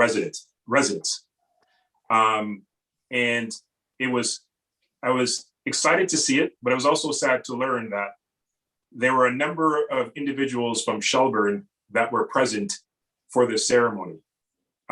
Many who have secured suites in this particular establishment, if I may call it that. And there are individuals from Shelburne who are recruiting other members from Shelburne to also come there and purchase suites because they feel that there is no in-between, as they call it, they could go to. And I just think that it underlines again, or underscores the importance of making sure that we have something here for our seniors, that they don't feel the need to go over to Dundalk. Dundalk's a great place, but we have a better place, I believe, here in Shelburne. And if we could keep our seniors here, then I think we should make every opportunity to do that. So on the back of that, what I'm asking is, where are we with respect to the application as it pertains to Flado's proposal to build a seniors residence here in Shelburne? Steve's gone for the evening. Denise, do you want to comment on that? The meetings with their consultants and their project team has been ongoing. We certainly can provide an update to council through email and follow up to where things are with respect to a number of initiatives that they need to complete, including what the MTO has responded to in terms of those consultative processes. But Steve and our engineering consultants would be the best to provide you with an update on that. So. Okay, so I'll just make the inquiry. We can provide an email summary of just highlights of where we are. As council is aware though, the full build out is still tied to the allocation process that we went through for water and wastewater, mostly wastewater, and that plant expansion in terms of the schedule for that as well. And then also what's critical is the county's MCR process. and also the hemp, or the hamp, sorry, the hamp, not the hemp, that's the cannabis side, the hamp that's being undertaken in terms of the traffic impacts as well. Okay, so I'll make the inquiry. Certainly we'll wait for the emails, as you say, and I'll make the inquiry at our next meeting when Steve is back on board. And the MCR, I think what we've identified, and I think the officials that came and presented on behalf of FLATA was that this certainly could move forward in advance of the MCR process being completed. And certainly if myself and maybe Wade could certainly raise this once again at the county level. I understand that the idea is maybe that we should just wait, but as I said before, tell that to the seniors who are looking to go somewhere else because they can't afford to stay here. But in any event, I will make the inquiry. As I said, I'll wait for the emails. Thank you. Okay, anybody else? No, okay. All right, on to the regular agenda then. So the first report is from Denise regarding the COVID-19 vaccination policy. Thank you, Mayor Mills. Council on September the 13th directed staff to look at a mandatory vaccination policy for all of staff, as well as a separate policy for elected officials such as yourself as council. And I've also included in that identification of a unit that includes boards and committees and those that you appoint to them. So just the general information is that 2 recent communications from public health and looking at COVID generally have indicated that having employees through an employer vaccinated is something that Dr. Tenenbaum, the Associate Medical Director of Health, had highly encouraged on September 1st. Additionally, Dr. Mercer, the Medical Officer of Health, provided additional instructions with respect to recreation and those kinds of uses based on the fact that there was an indication that there was an increase with the variants from COVID and how important it was for vaccination, given the statistical data that those that were unvaccinated tend to be represented at a higher rate with hospitalizations. Public health has also advised us regularly how contagious this respiratory disease is, and that as employers, we should be taking every precaution in order to protect not only our staff, but the community from the spread of COVID. So I have given again a snapshot in time on what the hospital vaccination rate, the hospitalization rate was on September the 22nd, and this was from the province during their presentation, that the number of people that were vaccinated was a high percentage of those that were hospitalized, and specifically on a day that there were 299 people hospitalized, 271 were not vaccinated.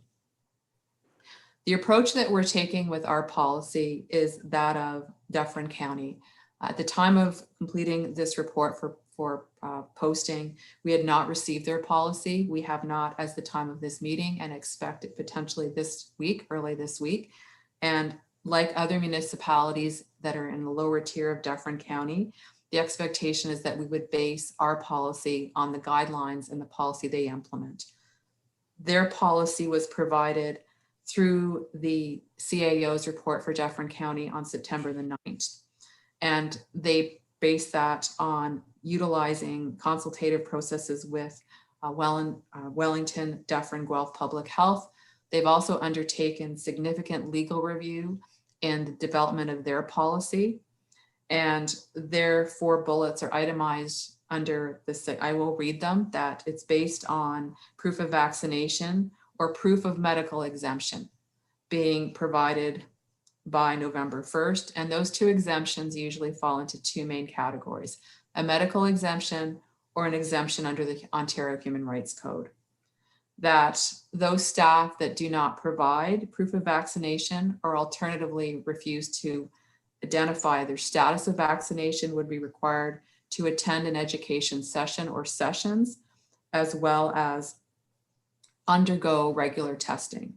And that non-compliance, as per many municipalities, as well as what the Dufferin County policy has outlined, would include actions up to disciplinary action. Those 4 outlines as guidance have been incorporated into the recommendation to council on what our policy would include in terms of general foundations. Additionally, I've added 2 areas, which are those that are in other municipal policies, because we did complete comparative review of what exists to date, and that we wanted some clarification with respect to the reimbursement of employee costs that whether eligible for an exemption or not for the rapid antigen testing, as well as the status when you get the test, whether that would be on employer time, meaning the town of Shelburne time, or not. So I will just quickly skip the purpose of a vaccination policy. I think we're all well aware of that. It's to encourage the full vaccination targeting of our staff, consistent with the guidance that public health has given us and how important it is for the prevention of spread. Specific to our policy and why it's outlined here is so that there was no ambiguity with respect to potential costs. The standard is usually 2 or alternatively 3 tests per week, usually a minimum of 48 hours before your shift or scheduled work commences, and that those tests are 3 days apart. Unlike larger municipalities, specifically upper tier municipalities that tend to have long-term care, where testing may be daily, and then the staff to complete those tests because they're certified, we would rely on staff being sent to a local pharmacy for those tests. And all costs seem to be fairly consistent at pharmacies in our region, if not provincially, at $40 a test. So there would be 2 approaches for that testing protocol. If you were an individual who provided an exemption status, whether it's medical or human rights, the expectation is that the responsibility for the testing costs would be the town of Shelburne. If you were a person who didn't have exemption status provided, again, based on what others have implemented, our approach would be that you would be eligible to have your costs reimbursed until the end of 2021. And as of January 1st, 2022, those costs would be your personal responsibility. And again, I've already noted that the costs for the tests would not be on company or town time, and nor would we be providing eligibility for travel costs, just so that's clear. Additionally, there are a number of municipalities that are in the process of developing separate policies for council, because you as council, similar to boards and committee members that you appoint, are not employees. Therefore, you need, or we've been recommended to us that you would have your own policy. The most recent policy was approved and presented on September 27th at the town of Orangeville, and that's been provided to you in Appendix 4. I understand there's still conversations going on with respect to how that would be implemented, but again, their presentation is attached. Additionally, similar to many other municipal policies, if you are a consultant or a contractor doing work on behalf of the town of Shelburne on our properties or facilities, you too and your employees would be required to comply with the vaccination policy. Additionally, those costs for testing and or education would be the responsibility of you, meaning the contractor or the firm, and not the town of Shelburne.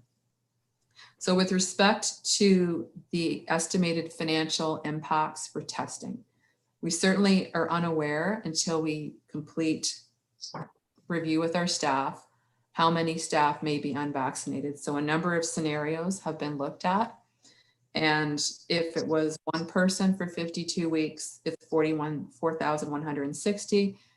Number of scenarios provided. If it was 4 people at 2 tests per week at 40, it would be approximately 17,600. The policy implications are quite wide. As I've mentioned, many of the communities that have implemented policies to date have undertaken extensive legal review, and some may be going back with additional legal review. So we have the Employment Standards Act 2000, the Workplace Safety and Insurance Act 1997. Obviously, one of the most prevalent, important components of this is the Ontario Human Rights Code. Also a big influence on this is the occupational health and safety. And then there's also in FIPA in terms of how information would ever be collected, stored that is confidential and medical. We have undertaken consultation with a number of other Ontario municipalities, including working with our professional network and organizations. Town staff, the day after council directed us to follow up with this motion, were advised of council's motion, as were the third-party consultants. And the municipal documentation is listed. I've only really addressed the Town of Orangeville's policy in more detail. So that is it. In summary, I'm happy to take any questions. Our recommendation is that staff be directed to use the key principles as outlined under Part 3 of the recommendation to create our vaccination policy, which I mentioned does include the exemptions, and that it would be effective on November the 1st.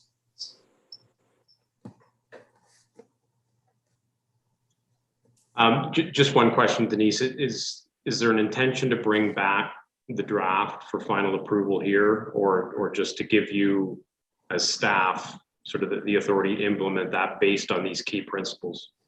Through the mayor, we're replicating the process that was taken at the county, where the key principles were the foundation of the policy that would be administrative and that would be implemented. There would be no report coming back in order to make the deadline of November 1st as well. Questions for Denise or comments more generally? Councillor Wagner. Yes, thank you very much, Mayor Mills.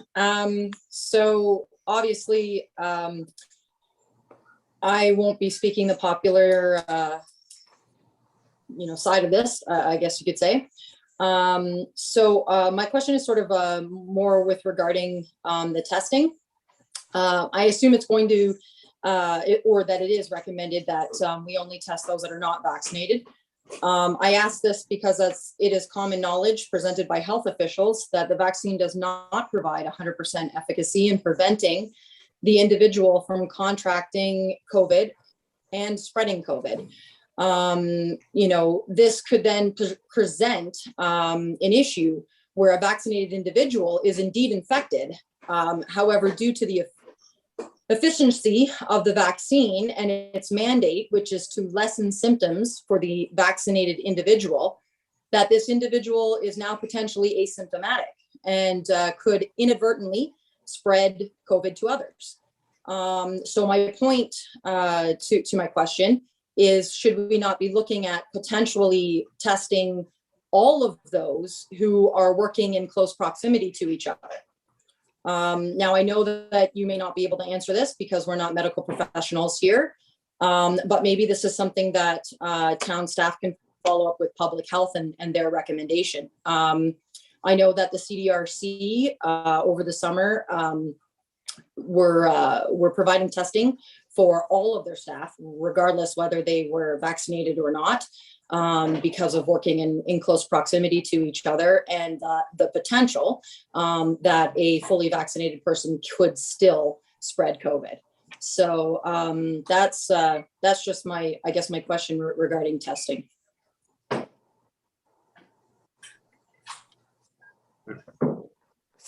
With respect to the policy, that's not something that we evaluated. We certainly can provide that question to public health. I'm not aware of any other policy that has requested that doubly vaccinated staff would undergo antigen rapid testing. It would be limited to those that were unvaccinated. But we certainly, as suggested, can ask public health for some comment on that question. That would be great. Thanks so much.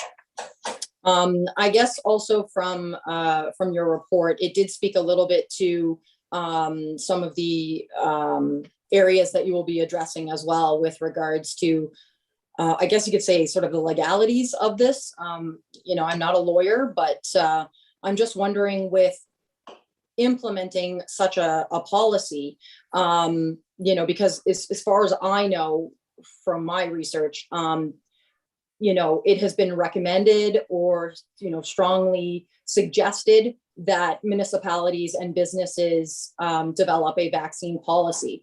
However, this is not actually legislated law. So, you know, with certain mandates, do these supersede legislated law right now? I mean, again, I don't know. So is this something, because we're in an emergency type situation, that these mandates could actually override, you know, certain acts of, you know, again, you know, the Bill of Rights and the you know, your privacy acts, your employee contracts, for example. You know, I don't want to be violating those by implementing a policy and then having either the town of Shelburne held liable if somebody wants to, you know, subpoena you. I mean, I don't know. Again, I'm not a lawyer. I'm not sure how that works. And if it can't be the town of Shelburne that they go after, do they go after the individuals, such as council, that implements the policy? You know, because I've heard that as well, that there are certain aspects out there where you can't go after, you know, potentially the restaurant for not allowing you in, but you can go after the individual who is asking for your information against, you know, your health privacy act, right? So where does that leave us as, you know, sort of liability wise as the town, if we are going against what is considered legislated law just to implement a recommended or suggested mandate and policy for vaccines? What are we going against? Nothing. I think in fairness, Denise, before you jump in, I mean, it's probably a difficult question for our staff to answer because they as well are not lawyers. So maybe it's just something that we reach out to our legal team regarding, so that we make sure that we're not, you know, going against anything that could put us in a liability situation. So what I can through Mayor Mills state is that's why the approach of many lower tiers has been to utilize the county's policy, which I said, of course, we haven't received yet because they are undertaking the extensive legal review. Part of the administrative process to ensure that we are not holding medical confidential data is why the process would be third-party pharmacy testing. And all we would be privy to is that you completed that test and whether it was positive or negative. We wouldn't have any other data from you, but all of that is vetted through the process that's been put in place by those whose policy we will copy. And we hadn't intended to have secondary legal review because we're relying on the county, which we obviously through the lower tier are participating in as a levy contributor. But certainly if council directs me, I can certainly get legal review of the county's policy once it's received by us, because the elements of their policy we won't use because their scope of service is so much larger.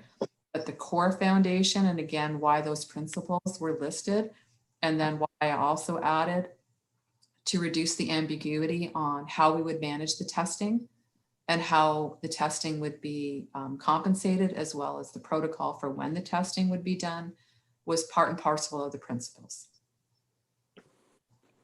I hope that answered the question. Yeah, thank you very much. okay, Councillor Hall.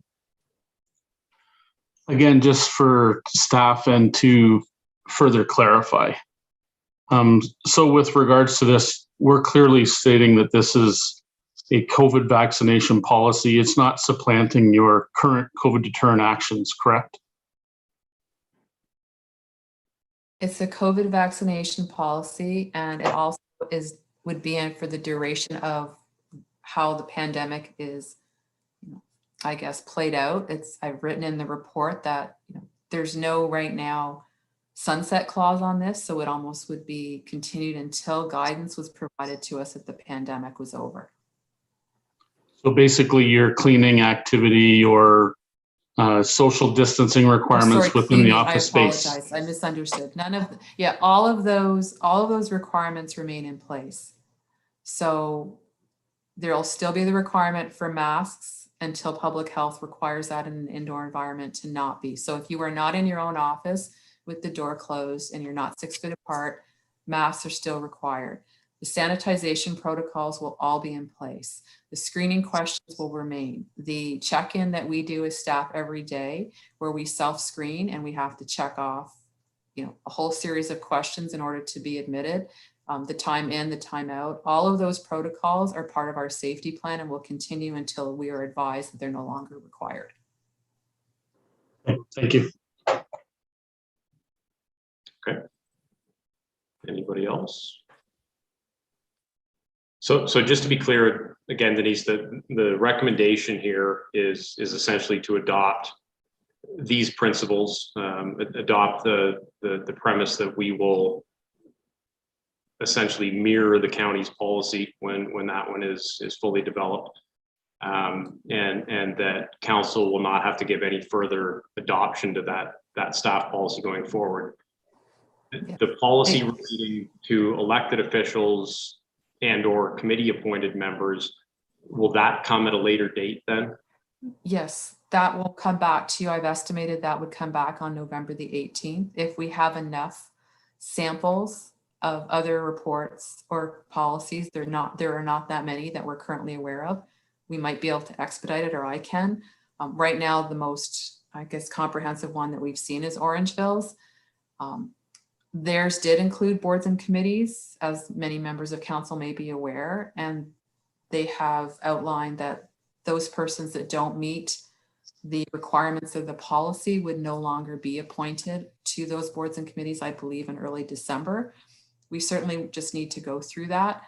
There may be, again, costs associated with that, which we wouldn't be able to estimate until the policy was actually in effect, because similar to staff, there would be an understanding that council and boards and committees and appointees, where exemptions in the medical or human rights area would be provided, that those testing costs would be expected to be paid for by the town of Shelburne unless we were directed otherwise. So that's why we need some more time to ensure that what we bring forward to you for those, including yourself, which is your policy, is based on some comparative data. Okay. I do agree. I think the two policies should be separate. I mean, there are enough distinguishing elements between, you know, the two situations, staff versus elected officials or volunteer committee people. So I do think that it is deserving of its own independent policy. So I'm fine with that approach.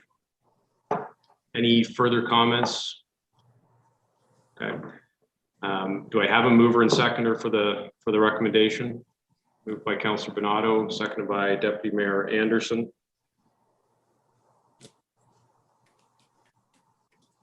So just to recap, the motion is to receive the report, direct staff to use the vaccination policy from the County of Dufferin as the basis of our policy, and to implement a policy based upon the key policy principles that are set out within the recommendation itself. Councillor Bernardo? I have a recorded vote. Yes. Yep. Madam Clerk? A recorded vote has been requested. When I call your name, please indicate yes or no. Mayor Mills? Yes. Deputy Mayor Anderson? Yes. Councillor Bernardo? Yes. Councillor Buffett? Yes. Councillor Fegan? Yes. Councillor Hall? Yes. Councillor Wagner? No. Motion carries. Okay, thank you. All right, next report is from our Director of Financial Services regarding the tax rate bylaw schedule amendments. Carrie? Thank you. Exciting stuff, right? Sorry? So you get to deal with the exciting stuff tonight. Oh, yes. Always. So this is just a simple tax rate amendment to the existing bylaw that we passed earlier this year, because we do have a new tax class in town that we have never had before. And you may recall doing this a year ago when we added the tax class JT, which is industrial new construction full. So we are now adding industrial new construction excess land. And this makes no change to our levy or what we collected this way as far as our final billing assessment goes. It will appear as a supplemental assessment levy for 2021, and then going forward, it will be a tax class that will be constant in town. So that's why there's no dollar value assigned.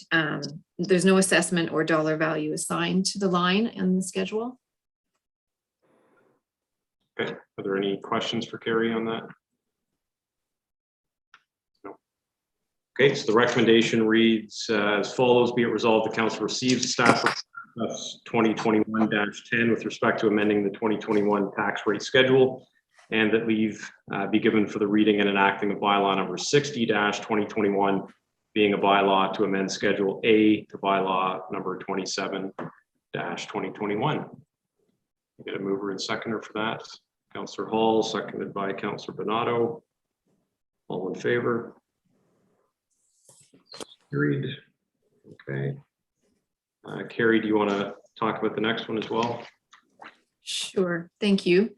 So I applied to Infrastructure Ontario for the loan, and this is the bylaw that accompanies that loan application. Schedule A shows the amount of the project, which was identified in my report last Monday, and it also indicates the amount that we are asking to borrow. Schedule B of the bylaw is the actual loan application that has been submitted to Infrastructure Ontario. Any questions on that? No. Okay, so need a motion to enact that bylaw. Councillor Bonato, second by Councillor Fegan. All in favor? Carried as well. Okay, so that takes us to the continuation of the grant funding discussion. So a couple of things before we dive in. I'd mentioned at the outset of the meeting that I suspect there may be a few members who are intending to declare interest with respect to some of these organizations that they might be involved in outside of council. I think what we did last year, and I think what makes the most sense is when we get to the point in time where we're actually, voting on the motion to approve fixed dollar amounts for those organizations, any organization that is attached to a council member for which they've declared an interest will just do separately, and then do the rest of them as a group. Does that work, Jennifer? Yes, sir. Okay. All right. So I was giving this some thought today, trying to kind of reconcile in my own mind how we can make this work. So I'll throw out a suggestion, which is merely a suggestion to kind of start the discussion. And then we can take it from there and see where it goes. So as a starting presumption, staff had given us a budgeted amount of $27,300. I talked to Carrie briefly today about that.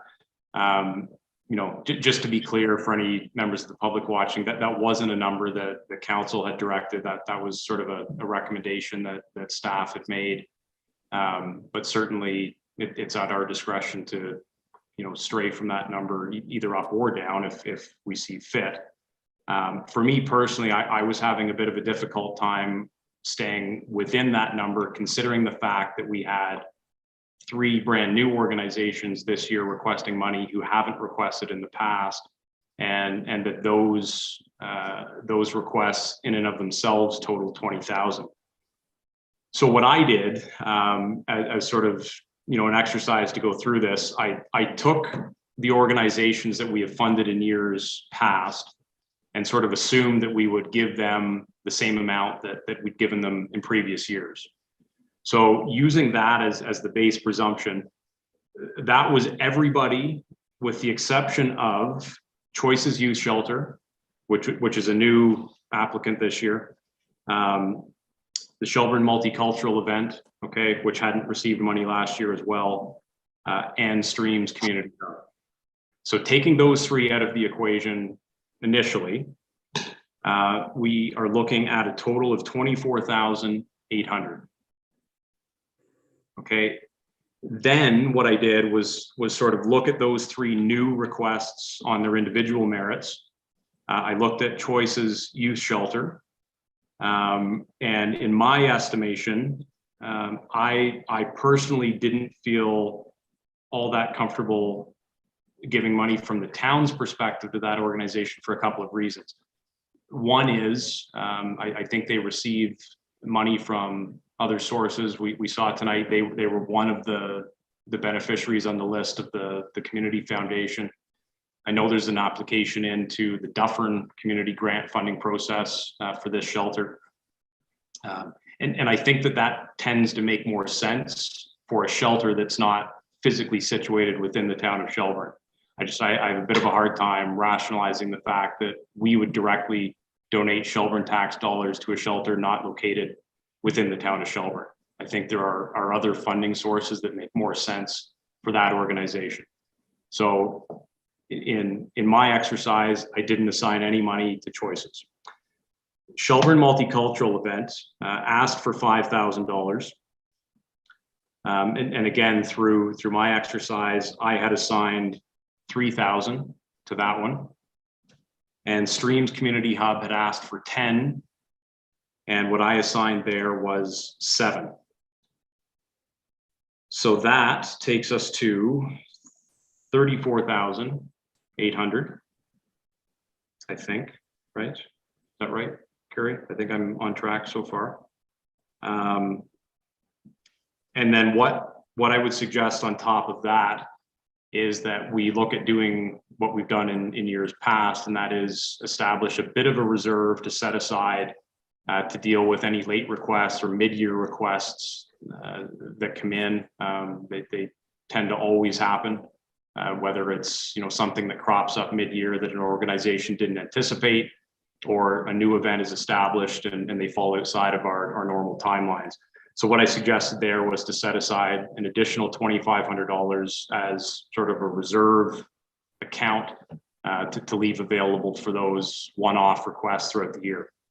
So all told, if that was a sort of model that we looked at, that would increase the total bottom line cash value allocations to $37,300.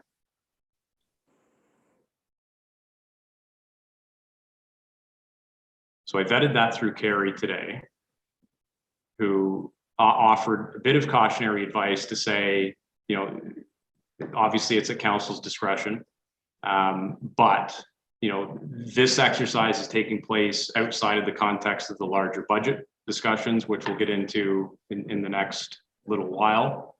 And I think, as we all know, it is going to be another challenging year.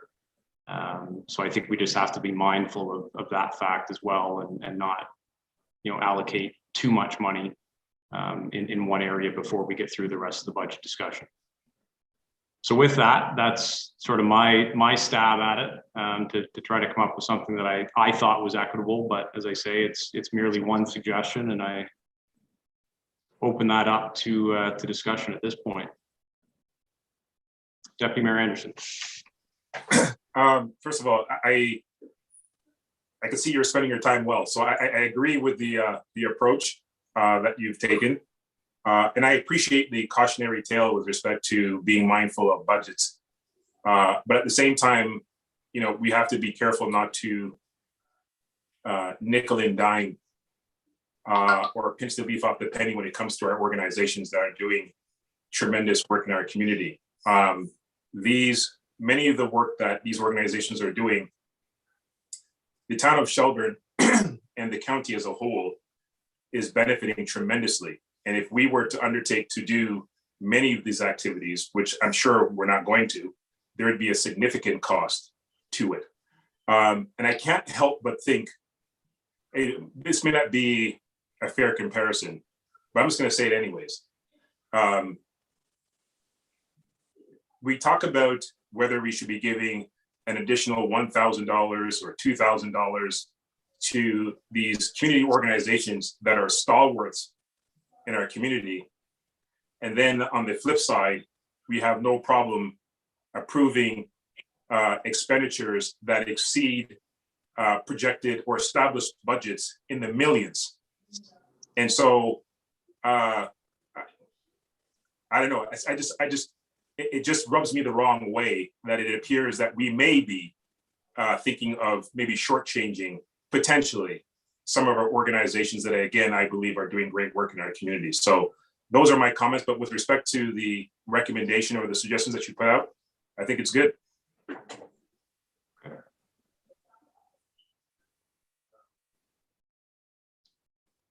Councillor Hall. Well, I generally cover off and understand. I went through a very similar process myself. Couple of the differences I did identify. The first one, and not to downplay the Children's Foundation by any means. We gave them $4,000 last year. They only asked for $3,000 this year. So my thought was, in a similar fashion to what you've already mentioned, you know, granting them the $3,000, but keeping the other $1,000 basically in that reserve for such if they are falling short and need something more at that point. But I just struggled with the fact that their ask was one item and then we were giving them greater than the item that they have asked for. But understanding we gave it, maybe keep that back in reserve. Some of the other items that I went through, I guess I would just say, best way to put it is maybe conditions, so to speak. So just for example, and not picking on anyone in particular, but if we look at the one even in the in-kind side with picking in the park, their basic mission statement is that their funds from their activities are supposed to be going to further improvements for the park, but we don't see that plan. So, you know, in that case, you're basically giving out the $3,500, but there's nothing, you know, really showing where that's coming through in future years. So, you know, even from that group finding out, you know, some of those specifics of what is their long-term plan, where is it going, and that needs to then roll into part of our master parks plan. And again, if you look down into specifically the multicultural event, when you look at the overall submission that was created, it talks about creating or making a separate bank account if it's required. I think there's some things that have to be clarified in those types of instances.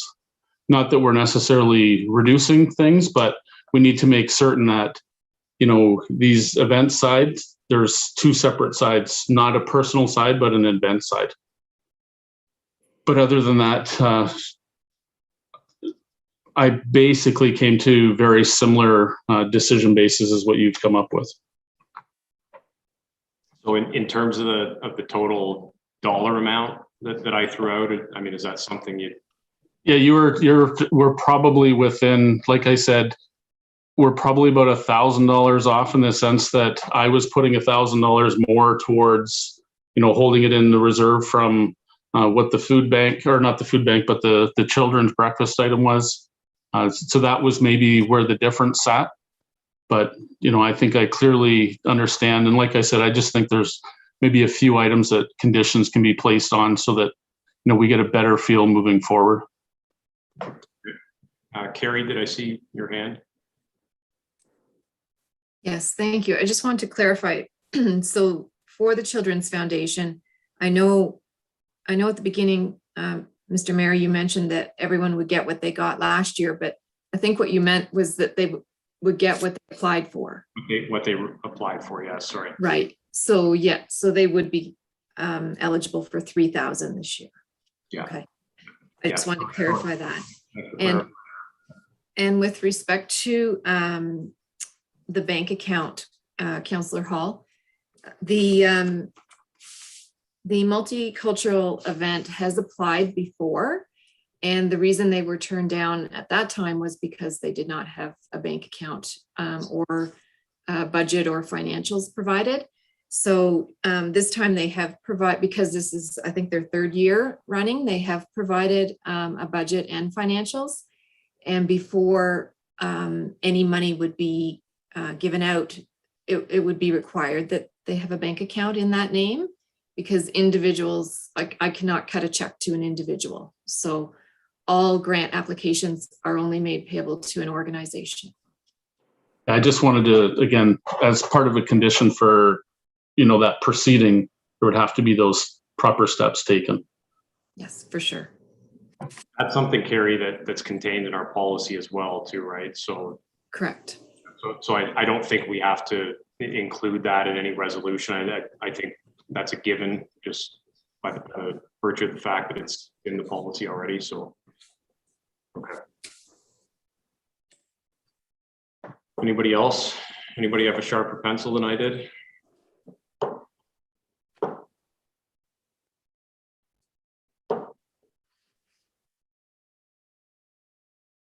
No? Okay. Okay, well, I mean, I'm prepared to make a motion sort of on the basis of the model that I suggested. Are there any particular disclosures that any members want to make so that we can kind of carve those ones out separately? Councillor Buffett? Yes, my disclosure is for the Rotary Club request. Yeah. Councillor Wagner? My disclosure is for the Shelburne Agricultural Society. Great, okay. Anybody else? Deputy Mayor Anderson? Mine will be for the DCCBA, the Dufferin County Canadian Black Association, and the Shelburne Multicultural Day event as well. Okay.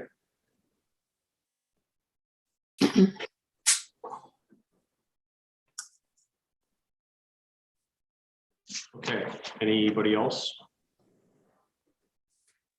Okay.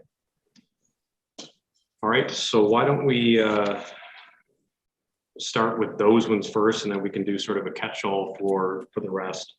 So I'll just work down alphabetically. So we'll do Dufferin County Canadian Black Association first. So Deputy Mayor, if you want to bow out for a minute.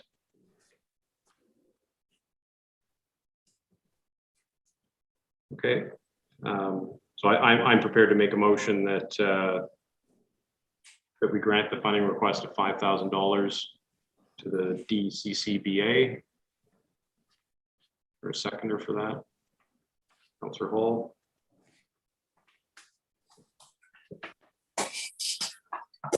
Any discussion on that one? All in favor? Carried. Okay.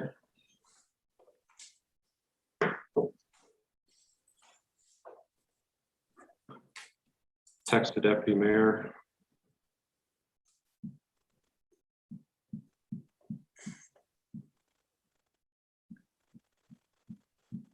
He may be gone for a washroom break. Okay. So next we'll do Heritage Music Festival. So Councillor Buffett.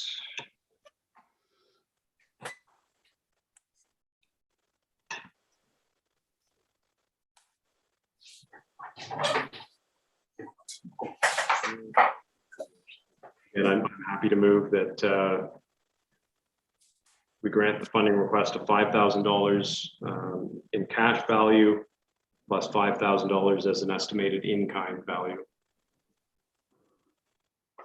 Seconded by Donato.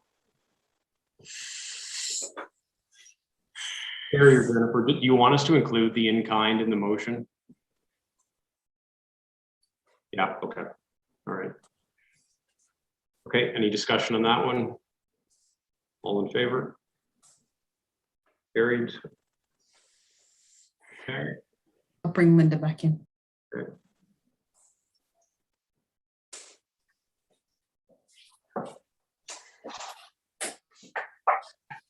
Councillor Wagner, you're up next. All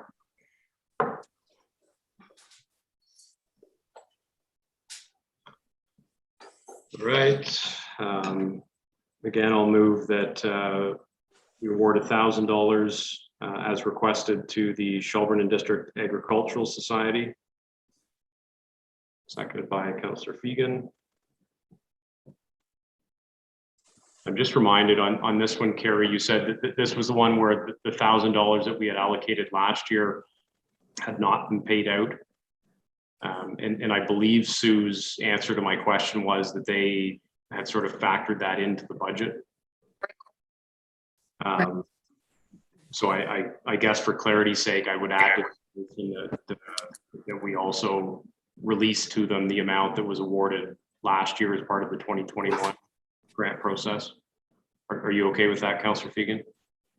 Okay. All right, any discussion on that one? All in favor? Carried.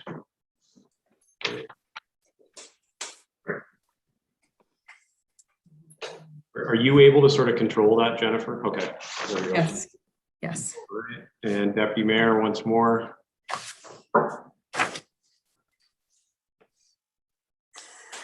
So for the Shelburne Multicultural event, I will move that we fund 3,000 of the $5,000 amount requested. Is there a seconder for that? Mr. Wagner. Discussion on that one. All in favor? Carried. Okay.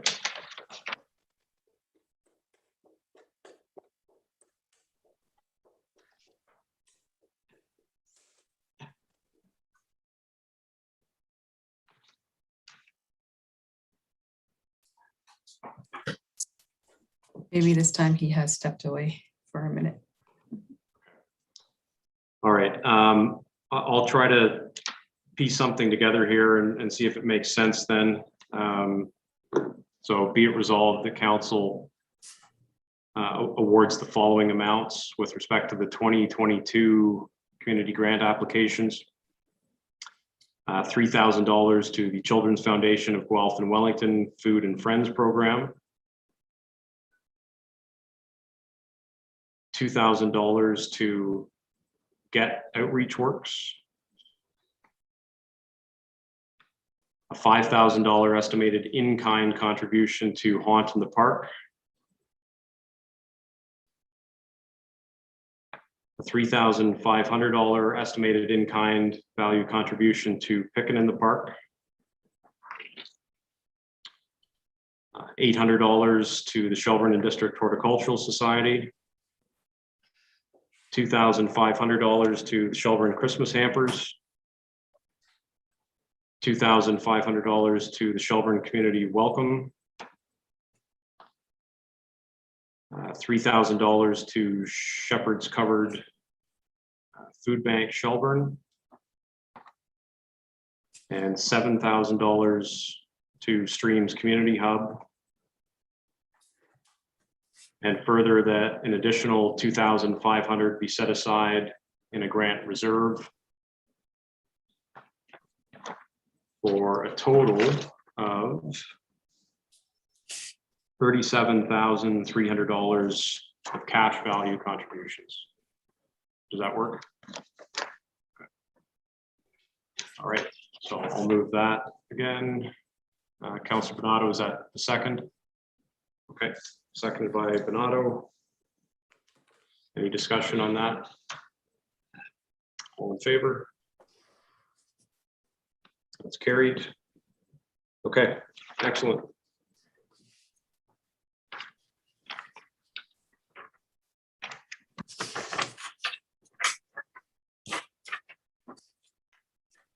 Okay, any notices of motion for this evening?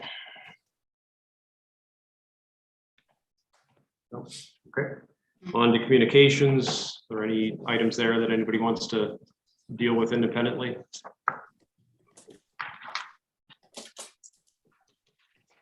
No.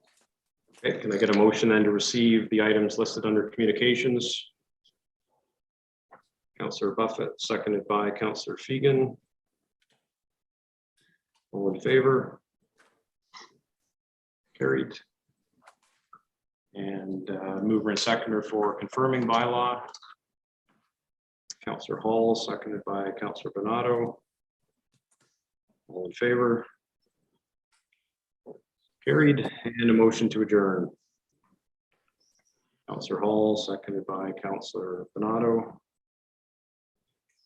All in favor? Carried.